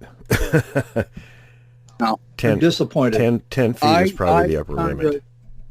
I kind of think in regards to the reports on giant snakes in the Amazon or in Asia, reticulated python or green anaconda from South America, people reporting they've seen snakes in excess of 50 feet, maybe approaching 100 feet. Now, the only other snake that ever existed in the fossil record up till that point was referred to as Titanoboa, and that reached an approximate length between 40 and 50 feet, and probably had a girth straight through of probably 5 feet. I've seen representational vertebrae from both anacondas and these creatures, and the dimensions are monstrous. But I've also seen biomechanical workups on the possible outer limit size of upright walking primate. I think it's somewhere around 12 feet and no more than 1,200 pounds. Otherwise, you're going to have exceeding stress points in all the joints, and bones couldn't withstand that kind of pressure. A good representational example of that in the fossil record is the giant short-faced bear. They were a persistence hunter, but their bone structure didn't indicate an animal that could turn very fast. Otherwise, they'd break their legs. They were very good at pursuit hunting because most bears if you look at them, their front legs are shorter than their back legs. And in these creatures, both sets of legs were the same length, indicating a good pursuit hunter. Now, they were able to come onto a carcass that other predators could probably have taken down, and they were like the bullies of the open plains. They could intimidate with size to drive other predators away, where they couldn't maybe catch their own prey, or they could catch prey. And some of these things were immense in size. You have to think about a polar bear and upsize it a couple times. You're talking about something, if it stood up on its hind legs, would be 16 feet tall. Be a good 8 feet at the shoulder on all quadruped, on all fours. But their bone structure, if they tried to turn quickly, they couldn't. They'd break their legs just because their bone structure was light for pursuit hunting. So to get something on two legs at that size would probably cause immense stresses that would probably do the same thing. Any thoughts? Yeah, that was kind of where I was going, as far as their kind of a size limitation, and so right, and of course, any creature that gets a broken bone, that's it, they're done, they're history. Yeah, and you have to think that when somebody's surprised, they go into a state of shock immediately, and everything is accentuated. Your system is being flooded with adrenaline, and your perceptions are then skewed in regards to what you're seeing. You're running on sheer panic, and you react to that threat in a panicked way, and everything is accentuated. So I've worked in the marine field most of my life, and I've run up against a lot of situations that could have meant my death. So it's caused me to be very pragmatic and look at things in a very calm way, because I have experienced those events. And if you can't do that, I've seen people hyper-react to situations that made them think it was many times worse than what it actually was. But that's the human condition. We're classified as a hyperpredator, and we react very viscerally to threats.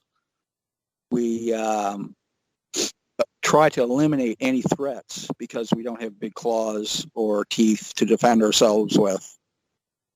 And you'll probably see people get really ramped up, hyped up, and in regards to things. I'm a very methodical thinker because of my work, and so it's caused me to look at things very pragmatically. In regards to these creatures, you'd have to conduct yourself in a very calm way if you ran into one of them. I was just going over some material, and any predator, if you turn and run, instantaneously you're perceived as prey. If you were to run into one of these creatures, to be able to coolly and calmly deal with that, it's a big ask, yes, because primates are, it's like turning, they react emotionally. They don't react analytically because they don't have those types of thought processes that we do. I was watching a report on a young boy that was actually in a stressed situation, and his uncle was working on a car, and the car fell down on his uncle, and without thought, this 17-year-old skinny kid grabbed a hold of the car and lifted it off his uncle. How does a boy, 17 years old, may weigh 140 pounds, do that? Well, they tested it out, and it seems that we can respond in a way called hysterical muscle reflex. And that means that usually if you were to go into a gym and work out, you're using about 10 to 15% of your muscle energy and fibers in the muscle tissue to do that work. But when you enter a hysterical episode, your muscle reacts in a total effort with all muscle fibers engaged. So you can do many more times the effort than you normally would. So when you're in a stressful situation, your adrenals start pumping you with massive amounts of adrenaline, and to go into a fight or flight reaction. So if you're faced with a larger predator, you're more often than not going to try to fight, but that's not a good move. You have to think analytically and calmly and not put yourself in a situation that's going to make that predator, larger creature, perceive you as prey. So, that was interesting. An explanation finally for how people can do these miraculous physical feats. 140-pound kid lifting a car. And let me back up for a second. So you said for like a bodybuilder, under normal circumstances, they're using, would you say 18 to 20% of their capability?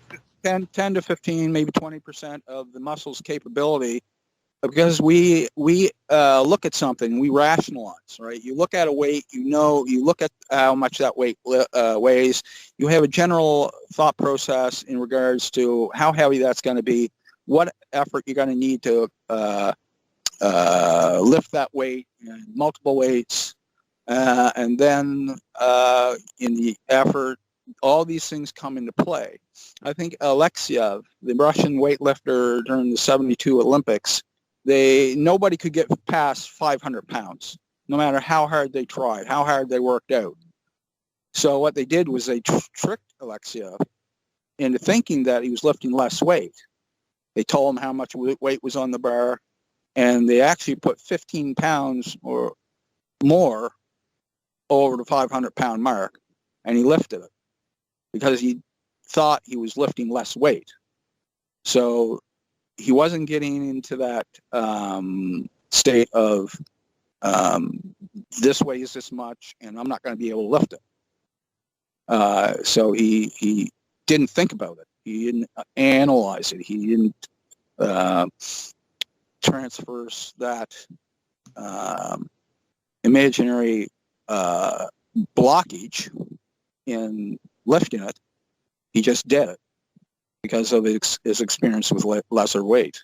That is interesting. That goes back to, I don't want to say belief system, but a belief. What you believe can actually determine what your capabilities are, at least in that circumstance.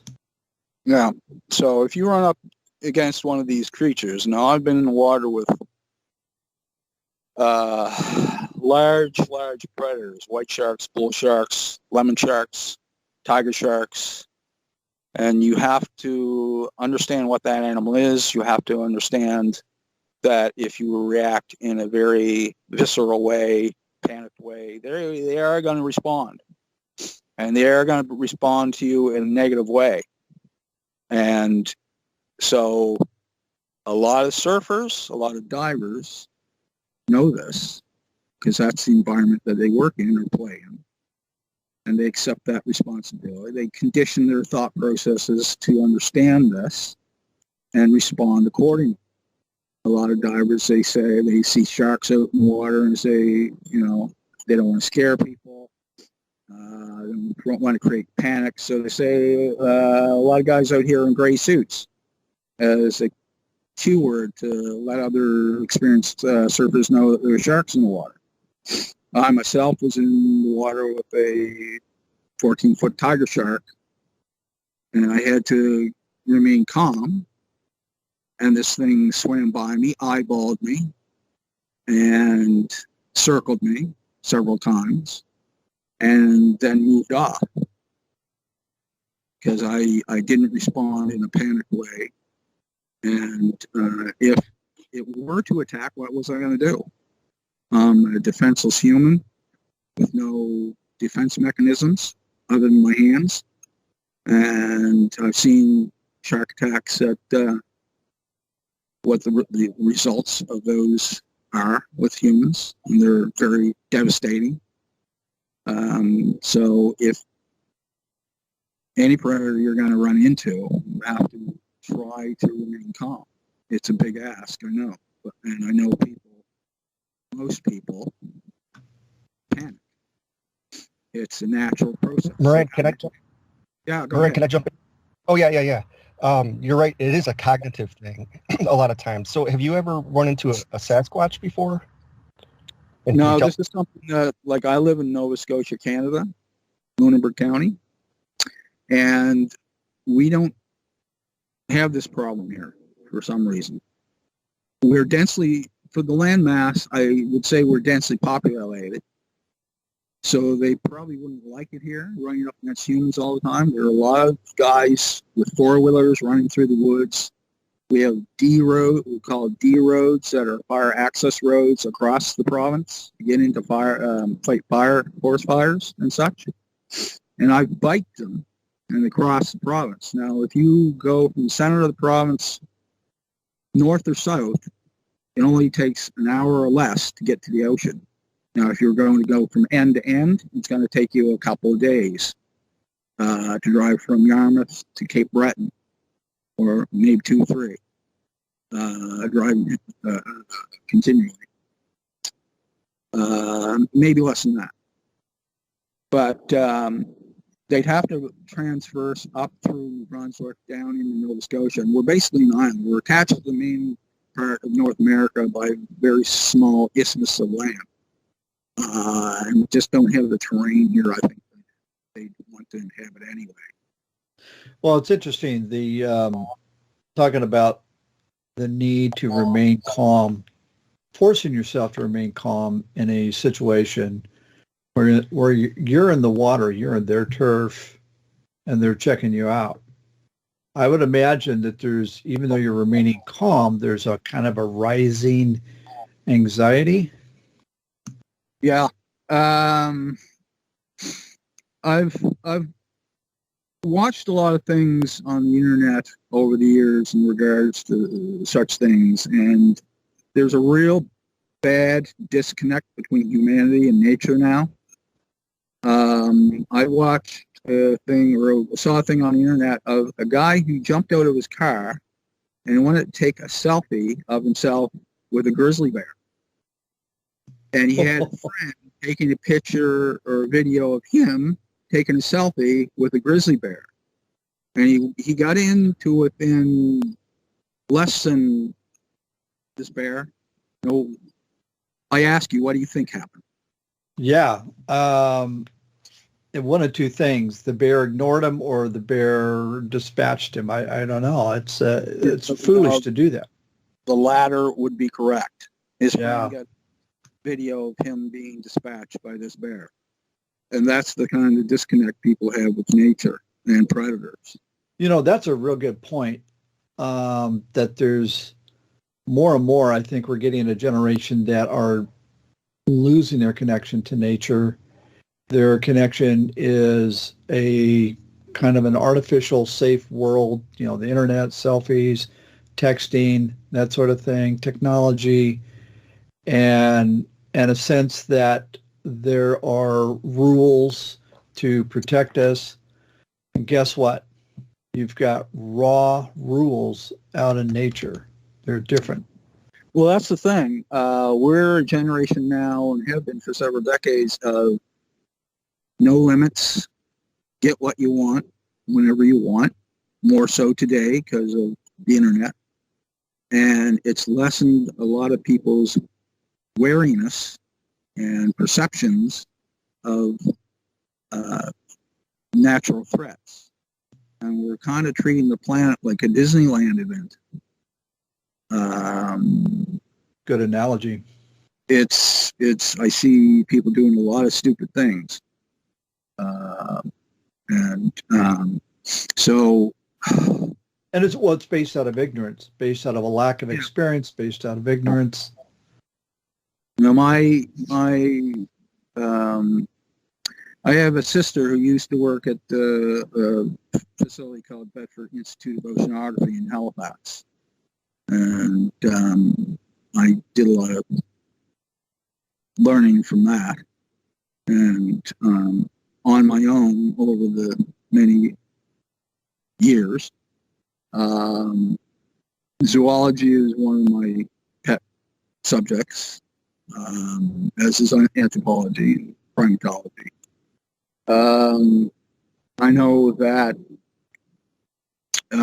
if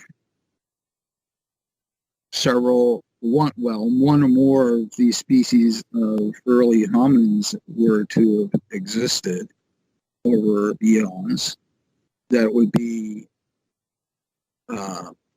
very matter of fact that they'd reached this size. They when they existed millions of years ago, they were between 3 and 5 feet. The big male would be maybe 5 feet. But like I say, you give an animal long enough time, they just get bigger over time, just through natural selection. So it would go to the point that they would be this big, given the several millions of years that if they were to have existed here. Indians say that they were here before they got here. So how long was it that they were here? Yeah, that's a good question. That's the one I've always wondered. Was it 5 minutes, or was it, I'm being facetious, of course, but yeah, how long were they here before the Indians got here? Well, like I say, during the Eocene and into the Miocene, there was a period between the Oligocene, where these early hominid type creatures were developing, and later in the Miocene is when they really started getting going. And then you get into more modern times, and they have all that. That's like tens of millions of years ago. So they've had all that time. Like if you do a comparative analysis, they know through mitochondrial DNA backtracking, unbroken chain to the earliest that they can record on that basis. In our species, we're approximately 200,000 years old. We may be old. They're finding remains of early Homo sapien in Western Africa dating back to 300 or 350,000 years. But that's still a very young species when you comparatively think of other species that have lasted millions of years, a million or more years. Oh, yeah, absolutely. Absolutely. Very big species. And so to think that we're the be-all and end-all is very kind of interesting way of thinking. Yeah, it's sort of Yeah, naive. Yeah. I want to circle back again real quick, talking about our relationship with nature and losing that. And then I'm going to kind of wrap this up. We're just about to the end of our time. But one thing I want to mention is, whether it's a large primate, apex predator, or all the way down to the mycelium in the forest floor to the bugs or whatever. Everything in nature is it's fighting to survive. It's looking for food. It's looking for survival, and it's looking to defend itself. Period. So it's tranquil. It's peaceful in nature, but just bear in mind that is the rule of nature. Is everything is out to defend itself and out to get food. So, just people need to kind of be aware of that. Okay, so I'm gonna kind of wrap this up at this point. Moran, I really enjoyed having you on, and I know we're going to have you on for future discussions as well. So thank you very, very much for being a special guest today. You're welcome. Fellows, great job as always, and folks, stay tuned for the next segment.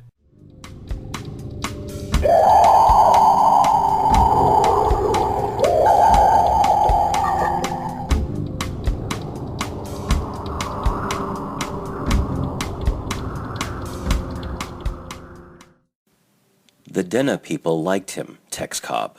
No sentiment was wasted on either side, but he and the tribesmen had a live-and-let-live understanding that was rare in those days. He stayed off their trap lines, and they stayed off his.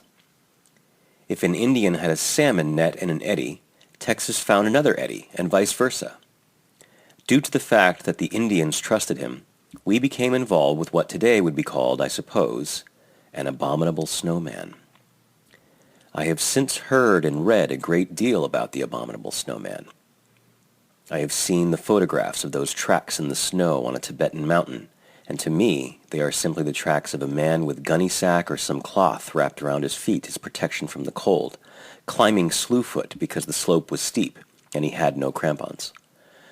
But when I was a youngster roaming the north with Tex, we had never heard of the abominable snowman. We had, however, heard much about Gilyuk, the shaggy cannibal giant, sometimes called the big man with a little hat. Our adventure with Gilyuk occurred while we were camped in a pretty spruce park on Yellow Jacket Creek, south of Tyrone Lake. We had spent the entire summer on this mountain, girt Nelchina Plateau, wandering about in aimless nomad fashion. Tex said we were prospecting and looking for fur sign. Maybe we were. He always had to have an excuse for enjoying the country, a commercial excuse if he could think of one. Anyway, it was now late September, the beautiful time, no mosquitoes, the land ablaze with color, the fish and the meat animals summer fat, the caribou horde gathering, and we were footloose and free as perhaps men can never be again. This morning, Tex was making coffee, and I was down at the creek clearing a mess of grayling for breakfast, when 6 Indians filed through the timber. They stood for a moment, solemnly regarding our 4 horses. To them, a horse was a rarity, a mysterious animal. They called them McKinley Moose because McKinley was the only president they had ever heard of, and the horses were as big as moose. I followed them to the camp. "Have you eaten?" Tex asked them in Denna. They said they had eaten. Chief Stickman was with them. I had seen him once before, at Eklunta village. A squat, square-faced man, very dark, with long hair and quick-moving obsidian eyes. He was the Denna boss of this entire area, and his reputation was bad. But now, he had trouble that he couldn't handle. He told us about it, and as he talked, he kept standing first on one leg, then the other, balancing himself with the moccasined sole of the free foot against the knee of the supporting leg. I don't know whether it was habit or a medicine trick to ward off evil spirits, or both, but it was disconcerting. He had come into this area 2 days ago, he said, with some of his people to kill and cache caribou for winter use. But they had discovered that Gilyuk, the shaggy giant, was hanging around. They found his sign yesterday, and of course everybody knew that Gilyuk wasn't interested in caribou. Gilyuk ate men. What kind of sign? Tex asked. We will take you to see it, Stickman said. It's not far. After breakfast, we followed the Indians upstream a couple of miles to a burned flat on which a nurse crop of aspen and birch had grown. In the center of the flat stood a ruined birch sapling. It had been about 4 inches through and maybe 10 feet tall. Something had twisted the sapling, as a man would twist a matchstick. The wood had separated into individual fibers. The bark hung in tatters. Stickman and his hunters stood back, while Tex and I looked the site over. Moose often ride a sapling down to get at the tender upper twigs. So do caribou. But no moose or caribou had done this. This had been done by something with hands. It had happened yesterday, because the leaves of the sapling had not yet completely wilted. It wasn't the work of lightning. No burns. A freak whirlwind hadn't done it, because trees and brush a few yards distant were undamaged. The hard ground showed no tracks. We found no snagged hair on the brush. Absolutely nothing, except the incredibly twisted birch sapling. It was, without question, the eeriest sight I have ever beheld in the wilds. Stickman said, "It is Gilyuk's mark. We have seen it before." I wish to make clear that to the Denna people, Gilyuk was no legendary creature their grandfathers had told them about. He was a reality, and they spoke of him as they spoke of bears and wolves. They saw his sign, and they saw him. He was a shaggy giant who wore a little hat and ate men. "We want to ask you to camp with us until we have killed our caribou," Stickman said. "Gilyuk doesn't molest white men. Perhaps he will not molest us if you are in the camp." Stickman had already told us that he was bivouacked on the shore of a pothole lake 2 hours to the eastward. Tex said all right, we would move to his camp in the morning. As he was still looking at the twisted sapling, his green eyes narrowed in thought. I couldn't take my gaze off of it either. Stickman said, "Thanks, Kosaki," a strange word of respect held over from the old Russian Cossack, and we parted company with the Indians. Next morning, I brought the horses in at daybreak. We ate, broke camp, and were putting on the packs when here came the Indians. All of them. All, that is, except Stickman. An old man told us Stickman was dead. Gilyuk had taken him. The chief had got up in the night and gone down to the lake, perhaps for water, but nobody knew.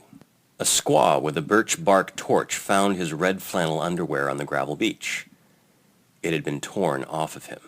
There may have been tracks, but the entire hunting party had swarmed over the beach, and by daylight no tracker on earth could have made sense of the jumble. Well, until the day of his own death last July, while on a sentimental journey to a fateful spot in Cook Inlet, Tex was convinced that the cannibal giant Gilyuk killed Stickman. When asked if he believed in the existence of abominable snowmen, Tex would reply that he didn't think there were any around in Alaska nowadays, but that they had existed, at least one of them, a couple of decades back. Welcome. This story is being brought to you by William Jevning and is being narrated by Jim Sower. This is the Ruby Creek story. Stories about the Sasquatch have been appearing in print from time to time since the 1860s, and I have clippings in my files from almost every year since the early 1920s. But the modern history of the Sasquatch really dates from September 1941, when one of these creatures paid a visit, in broad daylight, to an Indian family named Chapman. While the Amerindian stories have usually been dismissed as legend, or laughed off because they're not supposed to be reliable, this experience was accompanied by too much physical evidence to be ignored. The Chapman family consisted of George and Jeannie Chapman, and children numbering, at my visit, 4. Mr. Chapman worked on the railroad and was living at that time in a small place called Ruby Creek, 30 miles up the Fraser River from Agassiz, British Columbia, in Canada's Great Western Province. It was about 3 in the afternoon of a sunny, cloudless day when Jeannie Chapman's eldest son, then age 9, came running to the house saying that there was a cow coming down out of the woods at the foot of the nearby mountain.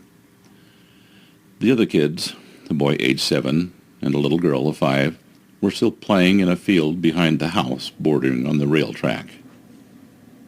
Miss Chapman went out to look. Since the boy seemed oddly disturbed, and they saw what at first she thought was a very big bear moving about among the bushes bordering on the field beyond the railway tracks, she called the 2 children, who came running immediately. Then the creature moved onto the tracks, and she saw, to her horror, that it was a gigantic man covered with hair, not fur. The hair seemed to be about 4 inches long all over, and of a pale yellow-brown color. To pin down this color, Mrs. Chapman pointed out to me a sheet of lightly varnished plywood in the room where we were sitting. This was of a brown ochre color. This creature advanced directly towards the house, and Mrs. Chapman had, as she put it, much too much time to look at it, because she stood her ground outside while the eldest boy, on her instructions, got a blanket from the house and rounded up the other children. The kids were in a near panic, she told us, and it took 2 or 3 minutes to get the blanket, during which time the creature had reached the near corner of the field only about 100 feet away from her. Mrs. Chapman then spread the blanket and, holding it aloft so the kids could not see the creature, or it them, she backed off at the double to the old field and down onto the river beach out of sight, and then ran with the kids downstream to the village. I asked her a leading question about the blanket. Had her purpose in using it been to prevent her kids seeing the creature, in accordance with an alleged Amerindian belief that to do so brings bad luck and often death? Her reply was both prompt and surprising. She said that, although she had heard white men tell of that belief, she had not heard it from her parents or any other of her people whose advice regarding the so-called Sasquatch had been simply not to go further than certain points up certain valleys, to run if she saw one, and not to struggle if one caught her, as it might squeeze her to death by mistake. "No," she said. "I used the blanket because I thought it was after one of the kids, and so might go into the house to look for them instead of following me." This seems to have been sound logic, as the creature did go into the house, and also rummaged through an old outhouse pretty thoroughly, hauling from it a 55-gallon barrel of salt fish, breaking this open and scattering its contents about outside. The irony of it is that all 3 children did die within 3 years, the 2 boys by drowning and the little girl on a sick bed. And just after I interviewed the Chapmans, they also were drowned in the Fraser River when a rowboat capsized. Mrs. Chapman told me that the creature was about 7.5 feet tall. She could estimate its height by the various fence and line posts standing about the field. It had a rather small head and a very short, thick neck. In fact, really, no neck at all, a point that was emphasized by William Rowe and by all others who claimed to have seen one of these creatures. Its body was entirely human in shape, except that it was immensely thick through its chest, and its arms were exceptionally long. She did not see the feet, which were in the grass. Its shoulders were very wide, and it had no breasts, from which Mrs. Chapman assumed it was a male, though she did not see any male genitalia due to the long hair covering its groin. She was most definite on one point.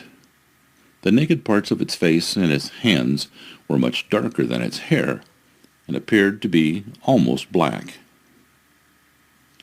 George Chapman returned home from his work on the railroad that day shortly before 6 in the evening, and by a route that bypassed the village, so that he saw no one to tell him what had happened. When he reached his house, he immediately saw the woodshed door battered in, and spotted enormous humanoid footprints all over the place. Greatly alarmed, for he, like all of his people, had heard since childhood about the big wild men of the mountains, though he did not hear the word Sasquatch till after this incident. He called for his family and then dashed through the house. Then he spotted the foot tracks of his wife and kids going off toward the river. He followed these until he picked them up on the sand beside the river and saw them going off downstream without any giant ones following. Somewhat relieved, he was retracing his steps when he stumbled across the giant's foot tracks on the riverbank farther upstream. These had come down out of the potato patch, which lay between the house and the river, had milled about by the river, and then gone back through the old field toward the foot of the mountains, where they disappeared in the heavy growth. Returning to the house, relieved to know that the tracks of all 4 of his children and family had gone off downstream to the village, George Chapman went to examine the woodshed. In our interview after 18 years, he still expressed voluble astonishment that any living thing, even a 7-foot-6-inch man with the barrel chest, could lift a 55-gallon tub of fish and break it open without using a tool. He confirmed the creature's height after finding a number of long brown hairs stuck in the slabwood lintel of the doorway above the level of his head. George Chapman then went off to the village to look for his family, and found them in a state of calm collapse. He gathered them up and invited his father-in-law and 2 others to return with him for protection of his family when he was away at work. The foot tracks returned every night for a week, and on 2 occasions the dogs that the Chapmans had taken with them set up the most awful racket at exactly 2 o'clock in the morning. The Sasquatch did not, however, molest them or apparently touch either the house or the woodshed. But the whole business was too unnerving, and the family finally moved out. They never went back. After a long chat about this and other matters, Mrs. Chapman suddenly told us something very significant just as we were leaving. She said, "It made an awful funny noise." I asked her if she could imitate this noise for me, but it was her husband who did so, saying that he had heard it at night twice during the week after the first incident. He then proceeded to utter exactly the same strange, gurgling whistle that the men in California, who said they had heard a Bigfoot call, had given us. This is a sound I cannot reproduce in print, but I can assure you that it is unlike anything I have ever heard given by man or beast anywhere in the world. To me, this information is of greatest significance. That an Amerindian couple in British Columbia should give out with exactly the same strange sound in connection with the Sasquatch that 2 highly educated white men did over 600 miles south in connection with California's Bigfoot is incredible. If this is all hoax or a publicity stunt or a mass hallucination, as some people have claimed, how does it happen that this noise, which defies description, always sounds the same no matter who has tried to reproduce it for me? These were probably the last words on the Sasquatch that the Chapmans uttered, and I absolutely refuse to listen to anybody who might say that they were lying. Admittedly, honest men are such a rarity as possibly to be non-existent, but I have met a few who could qualify, and I put the Chapmans near the head of that list. This story was written by Ivan T. Sanderson in True Magazine, March 1960. This concludes the reading of Ruby Creek. Thank you for listening. Welcome. This is a series of 6 stories being brought to you by William Jevning and being narrated by me, Jim Sower. Story number 1. Ape-Like Monsters. Sightings of monstrous ape-like creatures lurking in the darkness of forests and mountainous regions of the world have been reported since the Middle Ages. In 840 A.D., Agobard, the Archbishop of Lyons, told of 3 such demons, giant people of the forest and mountains who were stoned to death after being displayed in chains for several days. In his chronicles, Abbot Ralph of Coggeshall Abbey, Essex, England, wrote of a strange monster whose charred body had been found after a lightning storm on the night of St. John the Baptist in June 1205. He stated that a terrible stench came from the beast with monstrous limbs. Villagers of the Caucasus Mountains have legends of an ape-like wild man going back for centuries. The same may be said of the Tibetans living on the slopes of Mount Everest and the Native American tribes inhabiting the northwestern United States. The Gilyaks, a remote tribe of Siberian native people, claim that there are animals inhabiting the frozen forests of Siberia that have human feelings and travel in family units. Based on the eyewitness descriptions of hundreds of reliable individuals around the world who have encountered these creatures, it would seem that the creatures are more human-like than ape-like or bear-like. For one thing, these giants are repeatedly said by witnesses to have breasts and buttocks. Neither apes nor bears have buttocks, nor do they leave flat-footed human-like footprints. In 1920, the term abominable snowman was coined through a mistranslation of the Tibetan word for the mysterious ape-like monster Yeti, wild man of the snow.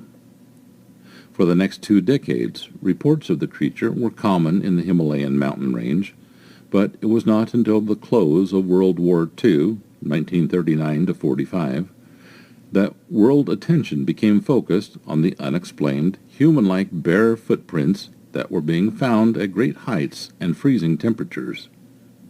The Himalayan activity reached a kind of climax in 1960 when Sir Edmund Hillary, conqueror of Mount Everest, led an expedition in search of the elusive Yeti and returned with nothing shown for his efforts but a fur hat that had been fashioned in imitation of the snowman's scalp.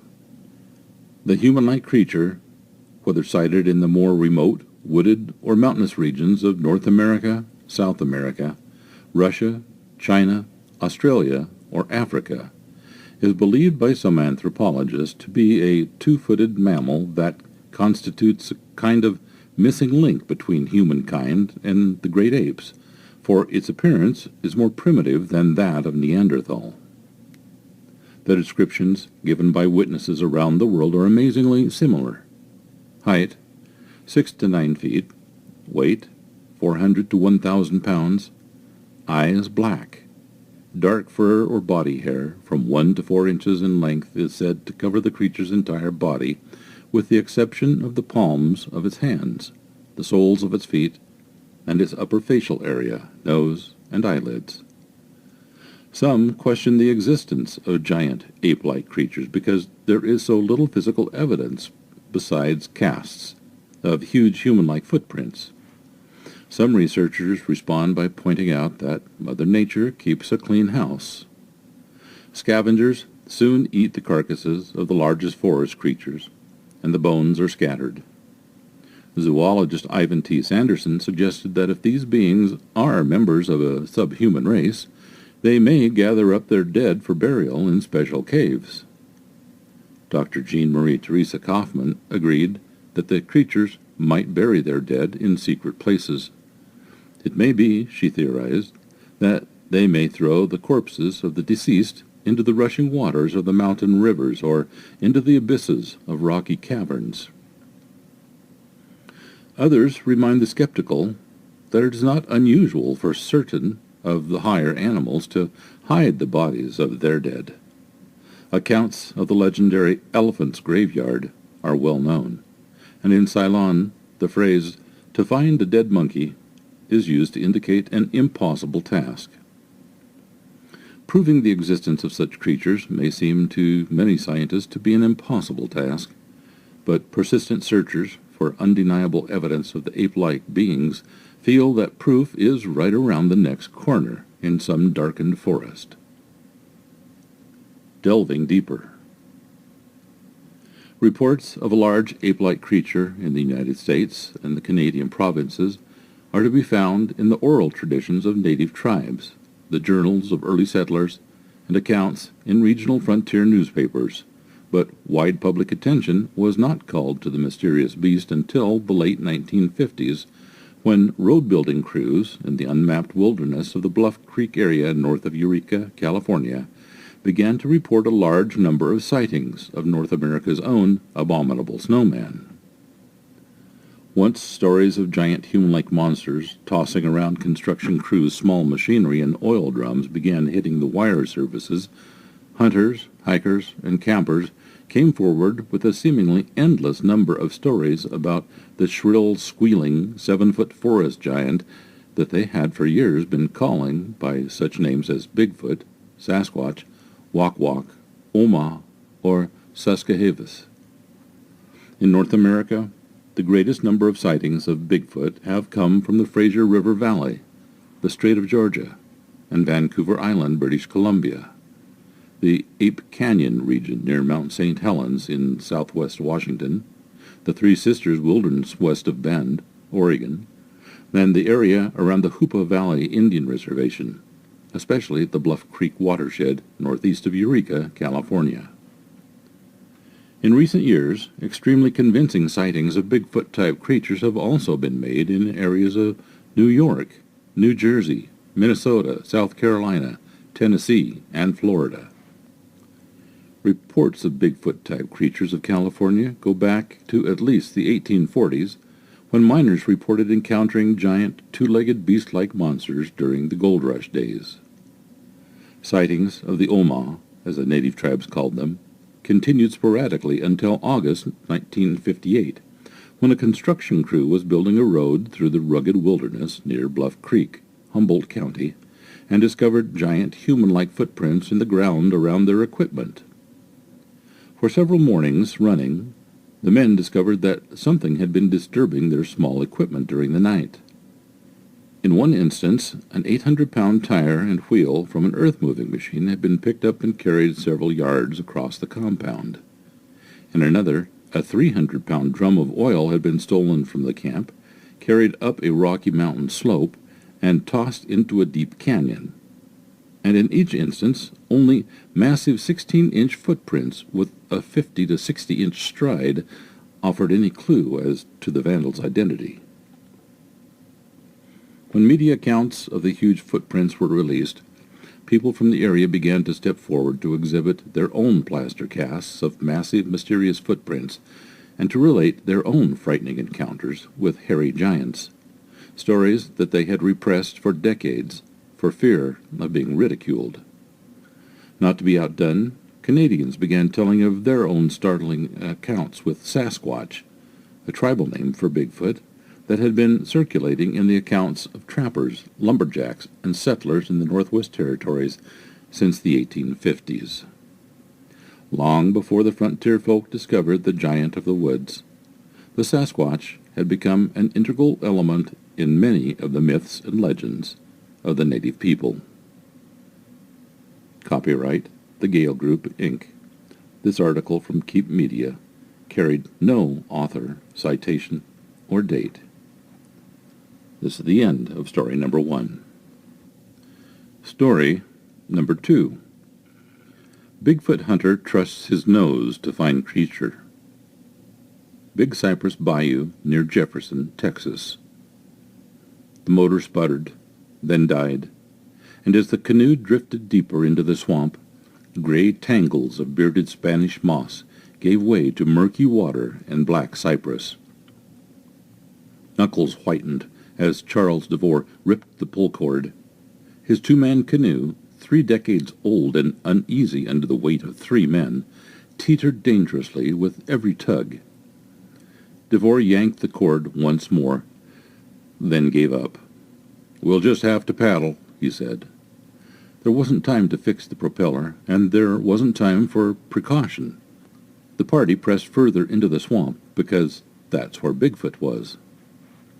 Bigfoot, or Sasquatch, that elusive creature more often associated with the Pacific Northwest, lives among these knobby trees of the Big Cypress Bayou, DeVore will tell you.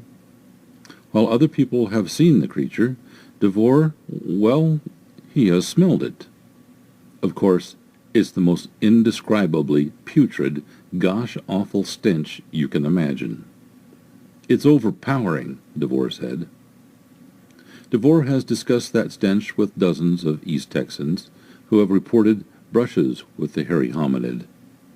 He investigates sightings for the Texas Bigfoot Research Center, a Dallas-based group that documents close encounters throughout the state, most of them in the piney woods and Big Thicket. Although DeVore professes to be an amateur, he knows enough to understand the creature's ways. Bigfoot no longer scares me, said DeVore, of medium height and a bit paunchy at 64. It might if one was standing right over me, but they've never hurt anybody.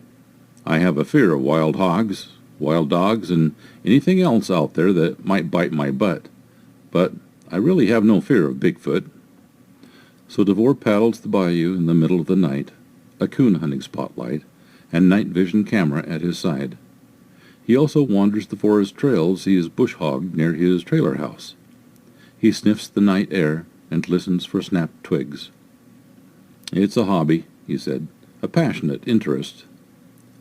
DeVore moved to the Big Cypress Bayou, the slow-moving body of water that slinks between Lake of the Pines and Caddo Lake in 1990. A heart attack had forced him into early retirement. He told himself, I'm going to sit up here beside this water until the day I die and enjoy it. And that's just what he did, puttering around in his canoe with the little outboard motor that he had rigged to the back, or gliding across the deep green water in his kayak, exploring inlets and taking photographs. It's so beautiful out here, he said. Normally I'm not talking, and I sneak up on all kinds of wildlife. As he paddled deeper into the forest of submerged cypress trees, stained black by years of up and down water levels, thoughts returned to the rickety little canoe, then to the cold black water, and always to the possibility of sneaking up on the most elusive creature of them all. The ways of Bigfoot. Although Bigfoot is reportedly huge, 7 or 8 feet tall, and more than 500 pounds, he is awfully hard to find. That's because he hates being around humans, believers say. When people such as DeVore go tromping into the woods, Bigfoot runs the other way. He lives in uninhabitable areas, especially around Sabine and Sulphur Rivers, the Big and Little Cypress Bayous, and Caddo Lake, where he is affectionately known as the Caddo Critter. We have more swampy areas in East Texas where humans do not live, DeVore said. There's more sightings during the deer season than any other time because people are in the woods. With the advent of ATVs, outdoor enthusiasts can go farther into Bigfoot territory than ever before. In the past decade alone, the Texas Bigfoot Research Center has investigated 5 sightings in Harrison County, 4 in Panola County, and 3 in Rusk County. Many of them involved hunters. One Longview man said that he tried to shoot the creature with his .22. It let out a terrifying scream roar, and the squirrel hunter was so frightened he nearly wet himself, he reported. The Longview man's description of Bigfoot reflects many others in East Texas. Long brownish or black hair, the deathly scream roar or scream growl, and that stench which DeVore believes Bigfoot excretes, possibly from his armpits when he feels threatened. Crystal Steiniger of Harleton says that she has experienced the smell and heard the screams. Steiniger and her colleagues with the East Texas Bigfoot Independent Study get together once a month to look for tracks and hair samples and record Bigfoot's noises on all-night camping trips. They used to attract the creature with Bigfoot calls, but they soon abandoned the calling devices because they made it too aggressive. If they're walking by us, we want to hear their normal, non-threatening type of vocalizations, she said, adding later, I've heard solid screams. I've heard grunts, kind of a grunt growl when you get a little too close. That was one of the best recordings. Of course, we got in our vehicle real quick. We didn't leave, but we got in our vehicle. The researchers have posted many of the recordings on their website, www.easttexasbigfoot.com. With so many reported encounters, skeptics quickly ask for conclusive proof. Hair samples or bones, for example. It's well known and not disputed that we have black bears in East Texas, DeVore counters. Nobody's ever seen a body or a skeleton of those. Predators in East Texas, which are numerous, take care of a body almost overnight. There are many theories. One, that they may carry their bodies off. After all, these are groups of them. It's not one lone animal. People have taken pictures of black bears, the skeptics note. One of those skeptics is Charlie Mueller, a Longview-based wildlife biologist for the Texas Parks and Wildlife Department. He managed the Caddo Lake Wildlife Area for 8 years, and he said he's never seen evidence of Bigfoot's existence. If there's a bear out there, I'm going to find bear tracks. If there's a human out there, I'm going to find footprints, he said. But there's no Bigfoot tracks that I've seen. Mueller said he's studied supposed Bigfoot nests, but to him, they just looked like a pile of branches that had fallen from a tree during an ice storm. People let their imaginations take control a lot of times, and it's easy for someone to point out things that seem to be out of the ordinary that actually are not, he said.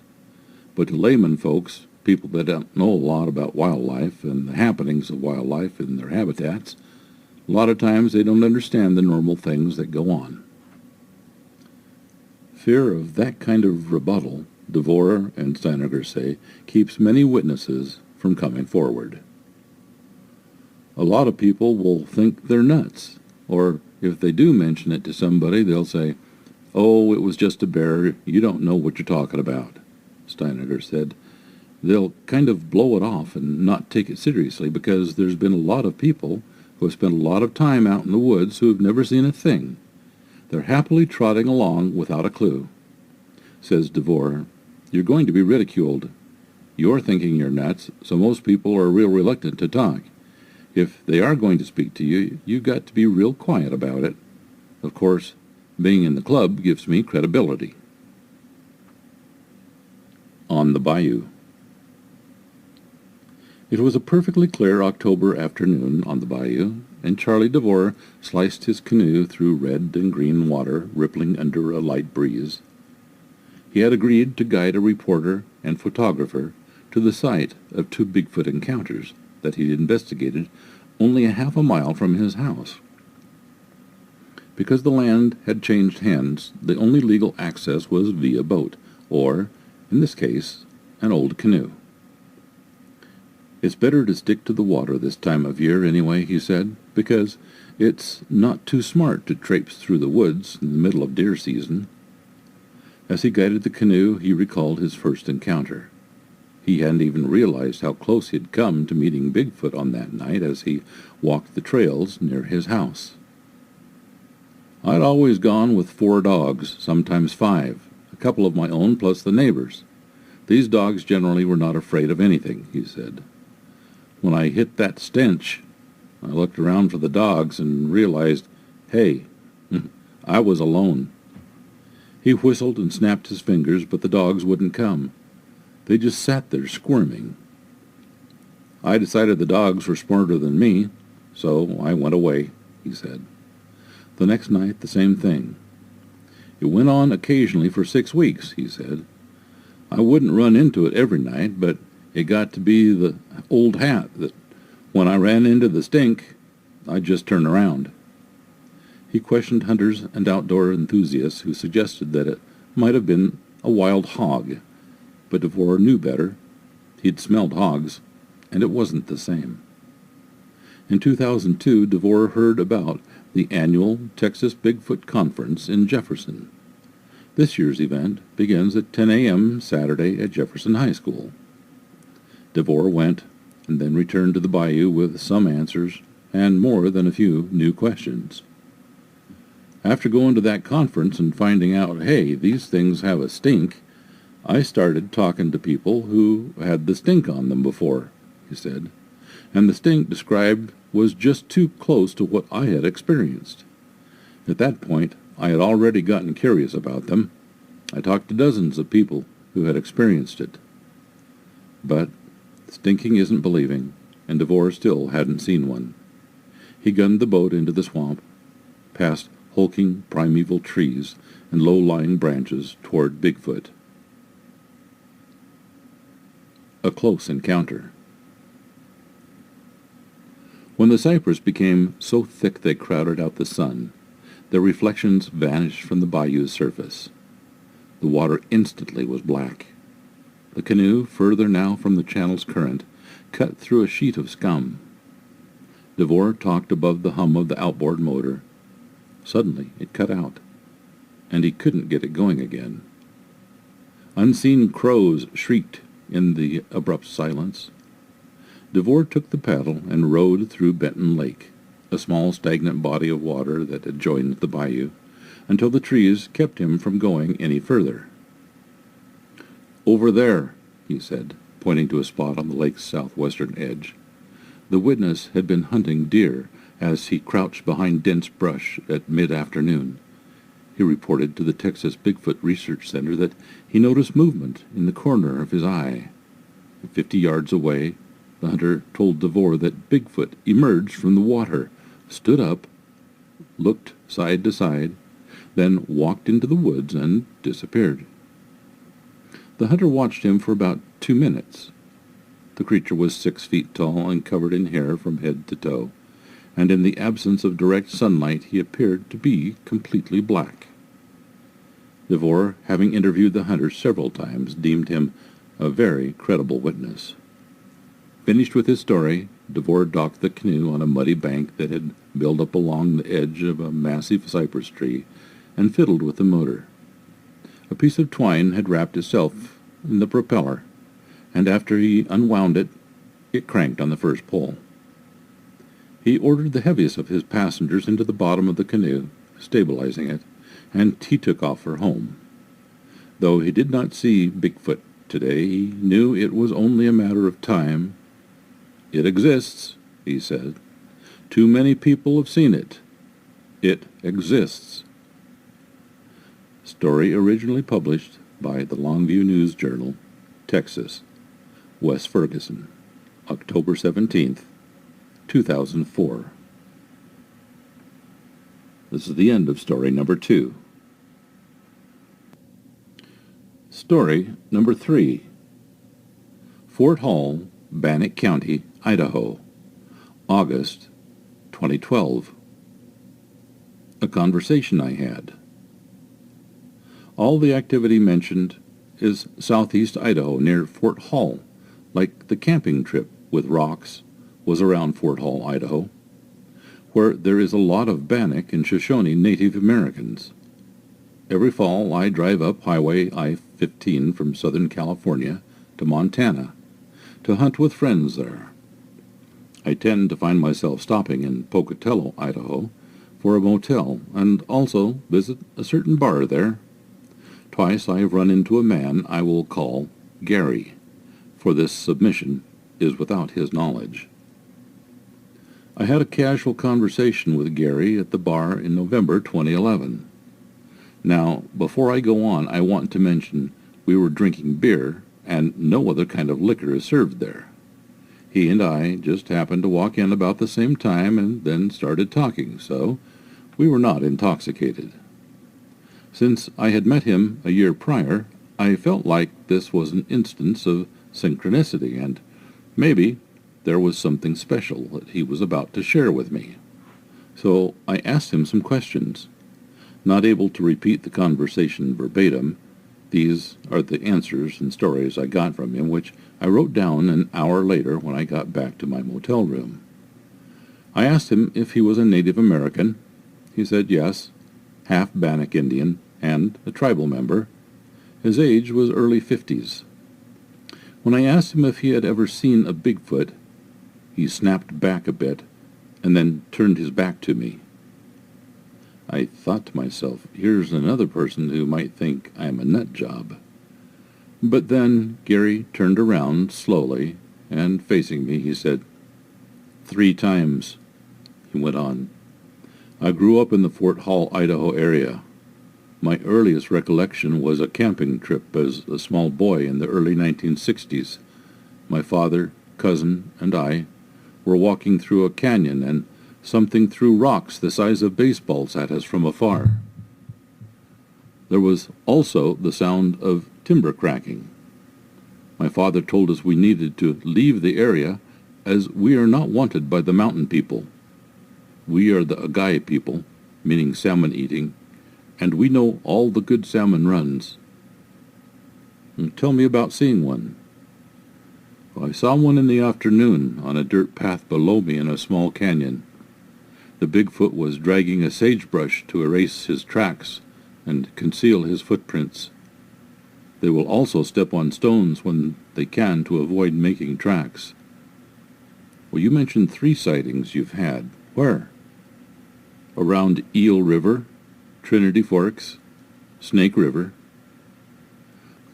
Some people ask if they are real, then why are there never any bones found? Do they bury their dead? Yes, but in water, weighted down in rivers or ponds with stones. So we're talking about an animal that is shy, clever, and territorial. All signs of an intelligent creature. They are more of a spirit than a human. And at this point, Gary seemed to lose interest and change the subject. I sensed the subject of Bigfoot was somewhat taboo for him to tell me about, and not meant for the non-tribal. Todd C. Homer, August 23rd, 2012. That's the end of story number 3. Story number 4. Keno Hill, Yukon Territory. Keno Hill, Yukon Territory, summer 2000. I'm not sure which summer it was, maybe 5-6 years back.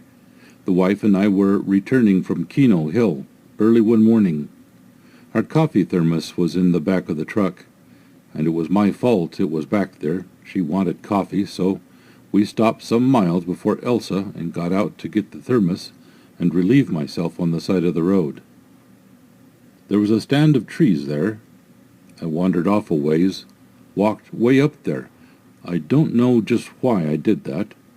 It was there that I seen this bear sitting down at a carcass of elk, maybe deer, don't know what that carcass was for sure. Not much left of it. No rack, mostly a skeleton, maybe a doe. I'm thinking it was black bear at first, sitting down beside the remains, but that be some unusual black bear. Bears usually stand up and tear at their kill and eat it standing up. This bear sat there pulling at what was left of it. Way off in the distance there be a fox pacing back and forth, awaiting its turn at the kill. And just then my wife yelled at me to get myself back in the truck. The bear heard her and stood up on 2 legs looking in my direction. I fell backwards a bit at its size. By God, I seen it was no bear. I believe it was a boak, and it had a piece of something from the carcass clutched in its hand. I don't know what. Looked like weeds. It stood there looking at my direction, and the fox took off at a dead run. The wife yelled again, and this boak started waving its arms up and down and stomping forward on 1 leg at me. Damn, I couldn't make these legs of mine move. I seen that it was black, and it was naked except for hair around the usual male parts, chest, arms, and it was unshaved looking. The beard was long and scraggly with crud and stuff in the whiskers. It took a step to my direction and stomped a foot, waving its arms like a crazed man might if he was high on something. I fell back again and started crawling like a baby to the truck on my hands and knees, and finally was able to get up and run to the truck. I saw my wife looking big-eyed at me. Behind me on the top of the area where the stand of trees was be that boak, standing watching us get into the truck. We started the engine up and drove off, leaving the damn thermos out in the middle of the road there.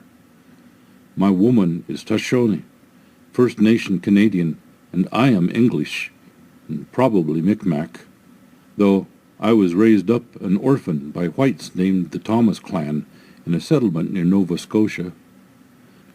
We married 38 years ago, and her folk know the Boak, but we don't see any in our lifetime until that day. I was never taught about Boaks. My woman told me what her people know. It was a shock to both of us. The Boak is a strange marvel. Yes, it is a strange sight. The wife says it is good to see one. I don't know how good having the shit scared out of me can be a great blessing, but she says so, and I listened. We don't speak about this much. The wife is still mad at me because I lost the thermos of coffee. I could have been killed, and she would still be mad about the thermos. We don't own a computer. My friend here at the petrol stop looked up and found your website listed, so we tell you about this incident. About the Boak, we are not sure on height. I was in shock when it stood up full size and not thinking clearly, but I know it was maybe 8 feet up and features fitting to its size. At the time, it could have been 10 feet tall for all I noted. I don't know what it weighed. I didn't stop to ask, but it was sturdy, stocky, and plenty of bulk. I weigh 240 pounds, and a mid-sized man. The Boak must weigh double what I weigh. There was no sound except the stomping sound, no smell, was black, and had whiskers and long straight hair like a woman down its back and shoulders, black like shiny. There was nothing else around but a pacing fox. Nothing else I can think of. I was sure it was a black bear before it stood up and started waving its arms and stomping. My God, I get hair on my neck when I think about it. My wife said the Boak is leftovers from cast-out Indian tribe. Most was killed or run off. Not many left since white men came here, and what's left is scattered and shy. They tell me the Boak is a skilled hunter and opportunist that works mostly after dark of nightfall. Leonard Jack Thomas. Edited for readability and logged April 2005. This is the end of story number 4. Story number 5. Broward County, Alligator Alley, Florida, 1960. It all happened in August of 1960. I was 12 years old. I was with my mother and stepfather on a vacation trip to South Florida. It was my first trip away from home. We lived in a small town, Longwood, north of Orlando, and this trip was about all we could afford for a week. I remember we headed down the East Coast through Palm Beach, Fort Lauderdale, and on to Miami, and all the way to Key West. No interstates in Florida back then. Once we came back to the mainland, we went to the Miami Zoo one morning, and then headed west on Alligator Alley through the Everglades to Naples. It is very hot and humid in South Florida compared to the rest of Florida, since it is in a subtropic zone. The car was not air-conditioned. I remember sitting in the back seat with my head close to the window to catch the wind. That is when I spotted it. It was standing facing the highway, in front of a small hammock of knee-high grass, palmetto shrubs, and a few pine and palm trees, about 150 feet from the road. We locked eyes for the entire duration of the sighting. I can remember flipping back in the seat and watching it through the rear window until I couldn't see it any longer. It was not massive, but not thin, tall, maybe 7 feet, medium brown, the color of a coconut. I could not see the feet or knees, no neck. I do not remember any facial feature other than dark eyes, and I did not see a profile. It turned its upper body as it stared, not its head. No odor. I did not say a word since it did not strike me as being unusual. We had just come from the Miami Zoo, and this was my first trip from home, and I had seen all kinds of strange animals for the first time that morning. This memory is so specific. When we arrived in Naples, I can recall swimming in the pool at the motel and thinking how hot that animal must be in all that heat with all that fur. The words Bigfoot and Sasquatch were unknown back then. I don't recall giving any thought to this creature until the 70s, when my son and I watched a show called In Search Of. Then I was so busy with work, home and family, and doing things for my husband's company, I didn't find the time to go to the library and research the subject. It crossed my mind briefly back in the mid-'80s after a TV show, but nothing seriously. Obviously, this was all prior to easy access to any topic on an in-home computer. Then I watched A Monster Quest back in the first of 2008 and Googled Bigfoot after that show. A whole new world opened up. Most of the sightings of Bigfoot in Florida are in Collier County, Everglades. There is one report on another database very similar to mine concerning some college kids heading to Miami on the same road and seeing a Bigfoot watch them go by from a hammock. Alligator Alley, to native Floridans, is 2-lane State Road 41 from Naples to Miami, not Interstate 75. It was also known as the Tamiami Trail. Lynn Chandler, Destin, Florida. That's the end of story number 5. Story number 6. Bigfoot creatures photographed in California's Sierra National Forest. July 28, 2009. The Bigfoot creature may have been captured on a remote trail camera placed in the Sierra National Forest, based on photography evidence released by Sanger Paranormal Society. Investigator Jeffrey Gonzalez said Tuesday night that multiple cameras were put in place in this remote area on Memorial Day weekend and retrieved on June 7, 2009. Gonzalez said they did not immediately see the evidence, but upon closer inspection noticed what appears to be the Bigfoot creature. Gonzalez said a group returned to the site to review the exact capture spot after many theories surfaced once the original image was released in early July. The tree stump theory was ruled out, he said, because the dark object is not there. Gonzalez said the bear theory does not stand up either because the image does not have a snout on the head. You can see features of a human face such as the nose, mouth, and chin, Gonzalez reports. The arms on a bear when standing do not hang that far down. We also took measures on how high this thing was. According to the leaves and the branches that were covering the object's face, the tape measure said it was between 8 and 9 feet tall. The same camera that took the picture of the object also took pictures of other objects such as black bear and deer, which does not resemble the object in any way. Photo: Jeffrey Gonzalez standing in the same spot as the object in the image. Gonzalez said that Bigfoot investigator David Ragoza has been visiting this location for 6 years after an elderly Native American pointed it out to him. He told David that this spot in the forest was sacred Indian land and that weird things happen here. He said David has had many individual sightings and has collected footprints, but has never captured anything with the camera until now. Returning to the exact spot where the image was captured, Gonzalez said that the angle of the hill was 45 degrees, which would make it difficult for a bear to stand upright. He also said the object was clearly brown in color, ruling out the black bear. The Bigfoot creature has been reported in many different parts of the country during the 20th century, including an outbreak during 1973 and 74, primarily in southwestern Pennsylvania, and investigated by Stan Gordon. During that period, hundreds of Bigfoot sightings were reported, as well as hundreds of UFO reports, No photographic evidence exists from that time, although Gordon collected many footprints in that region.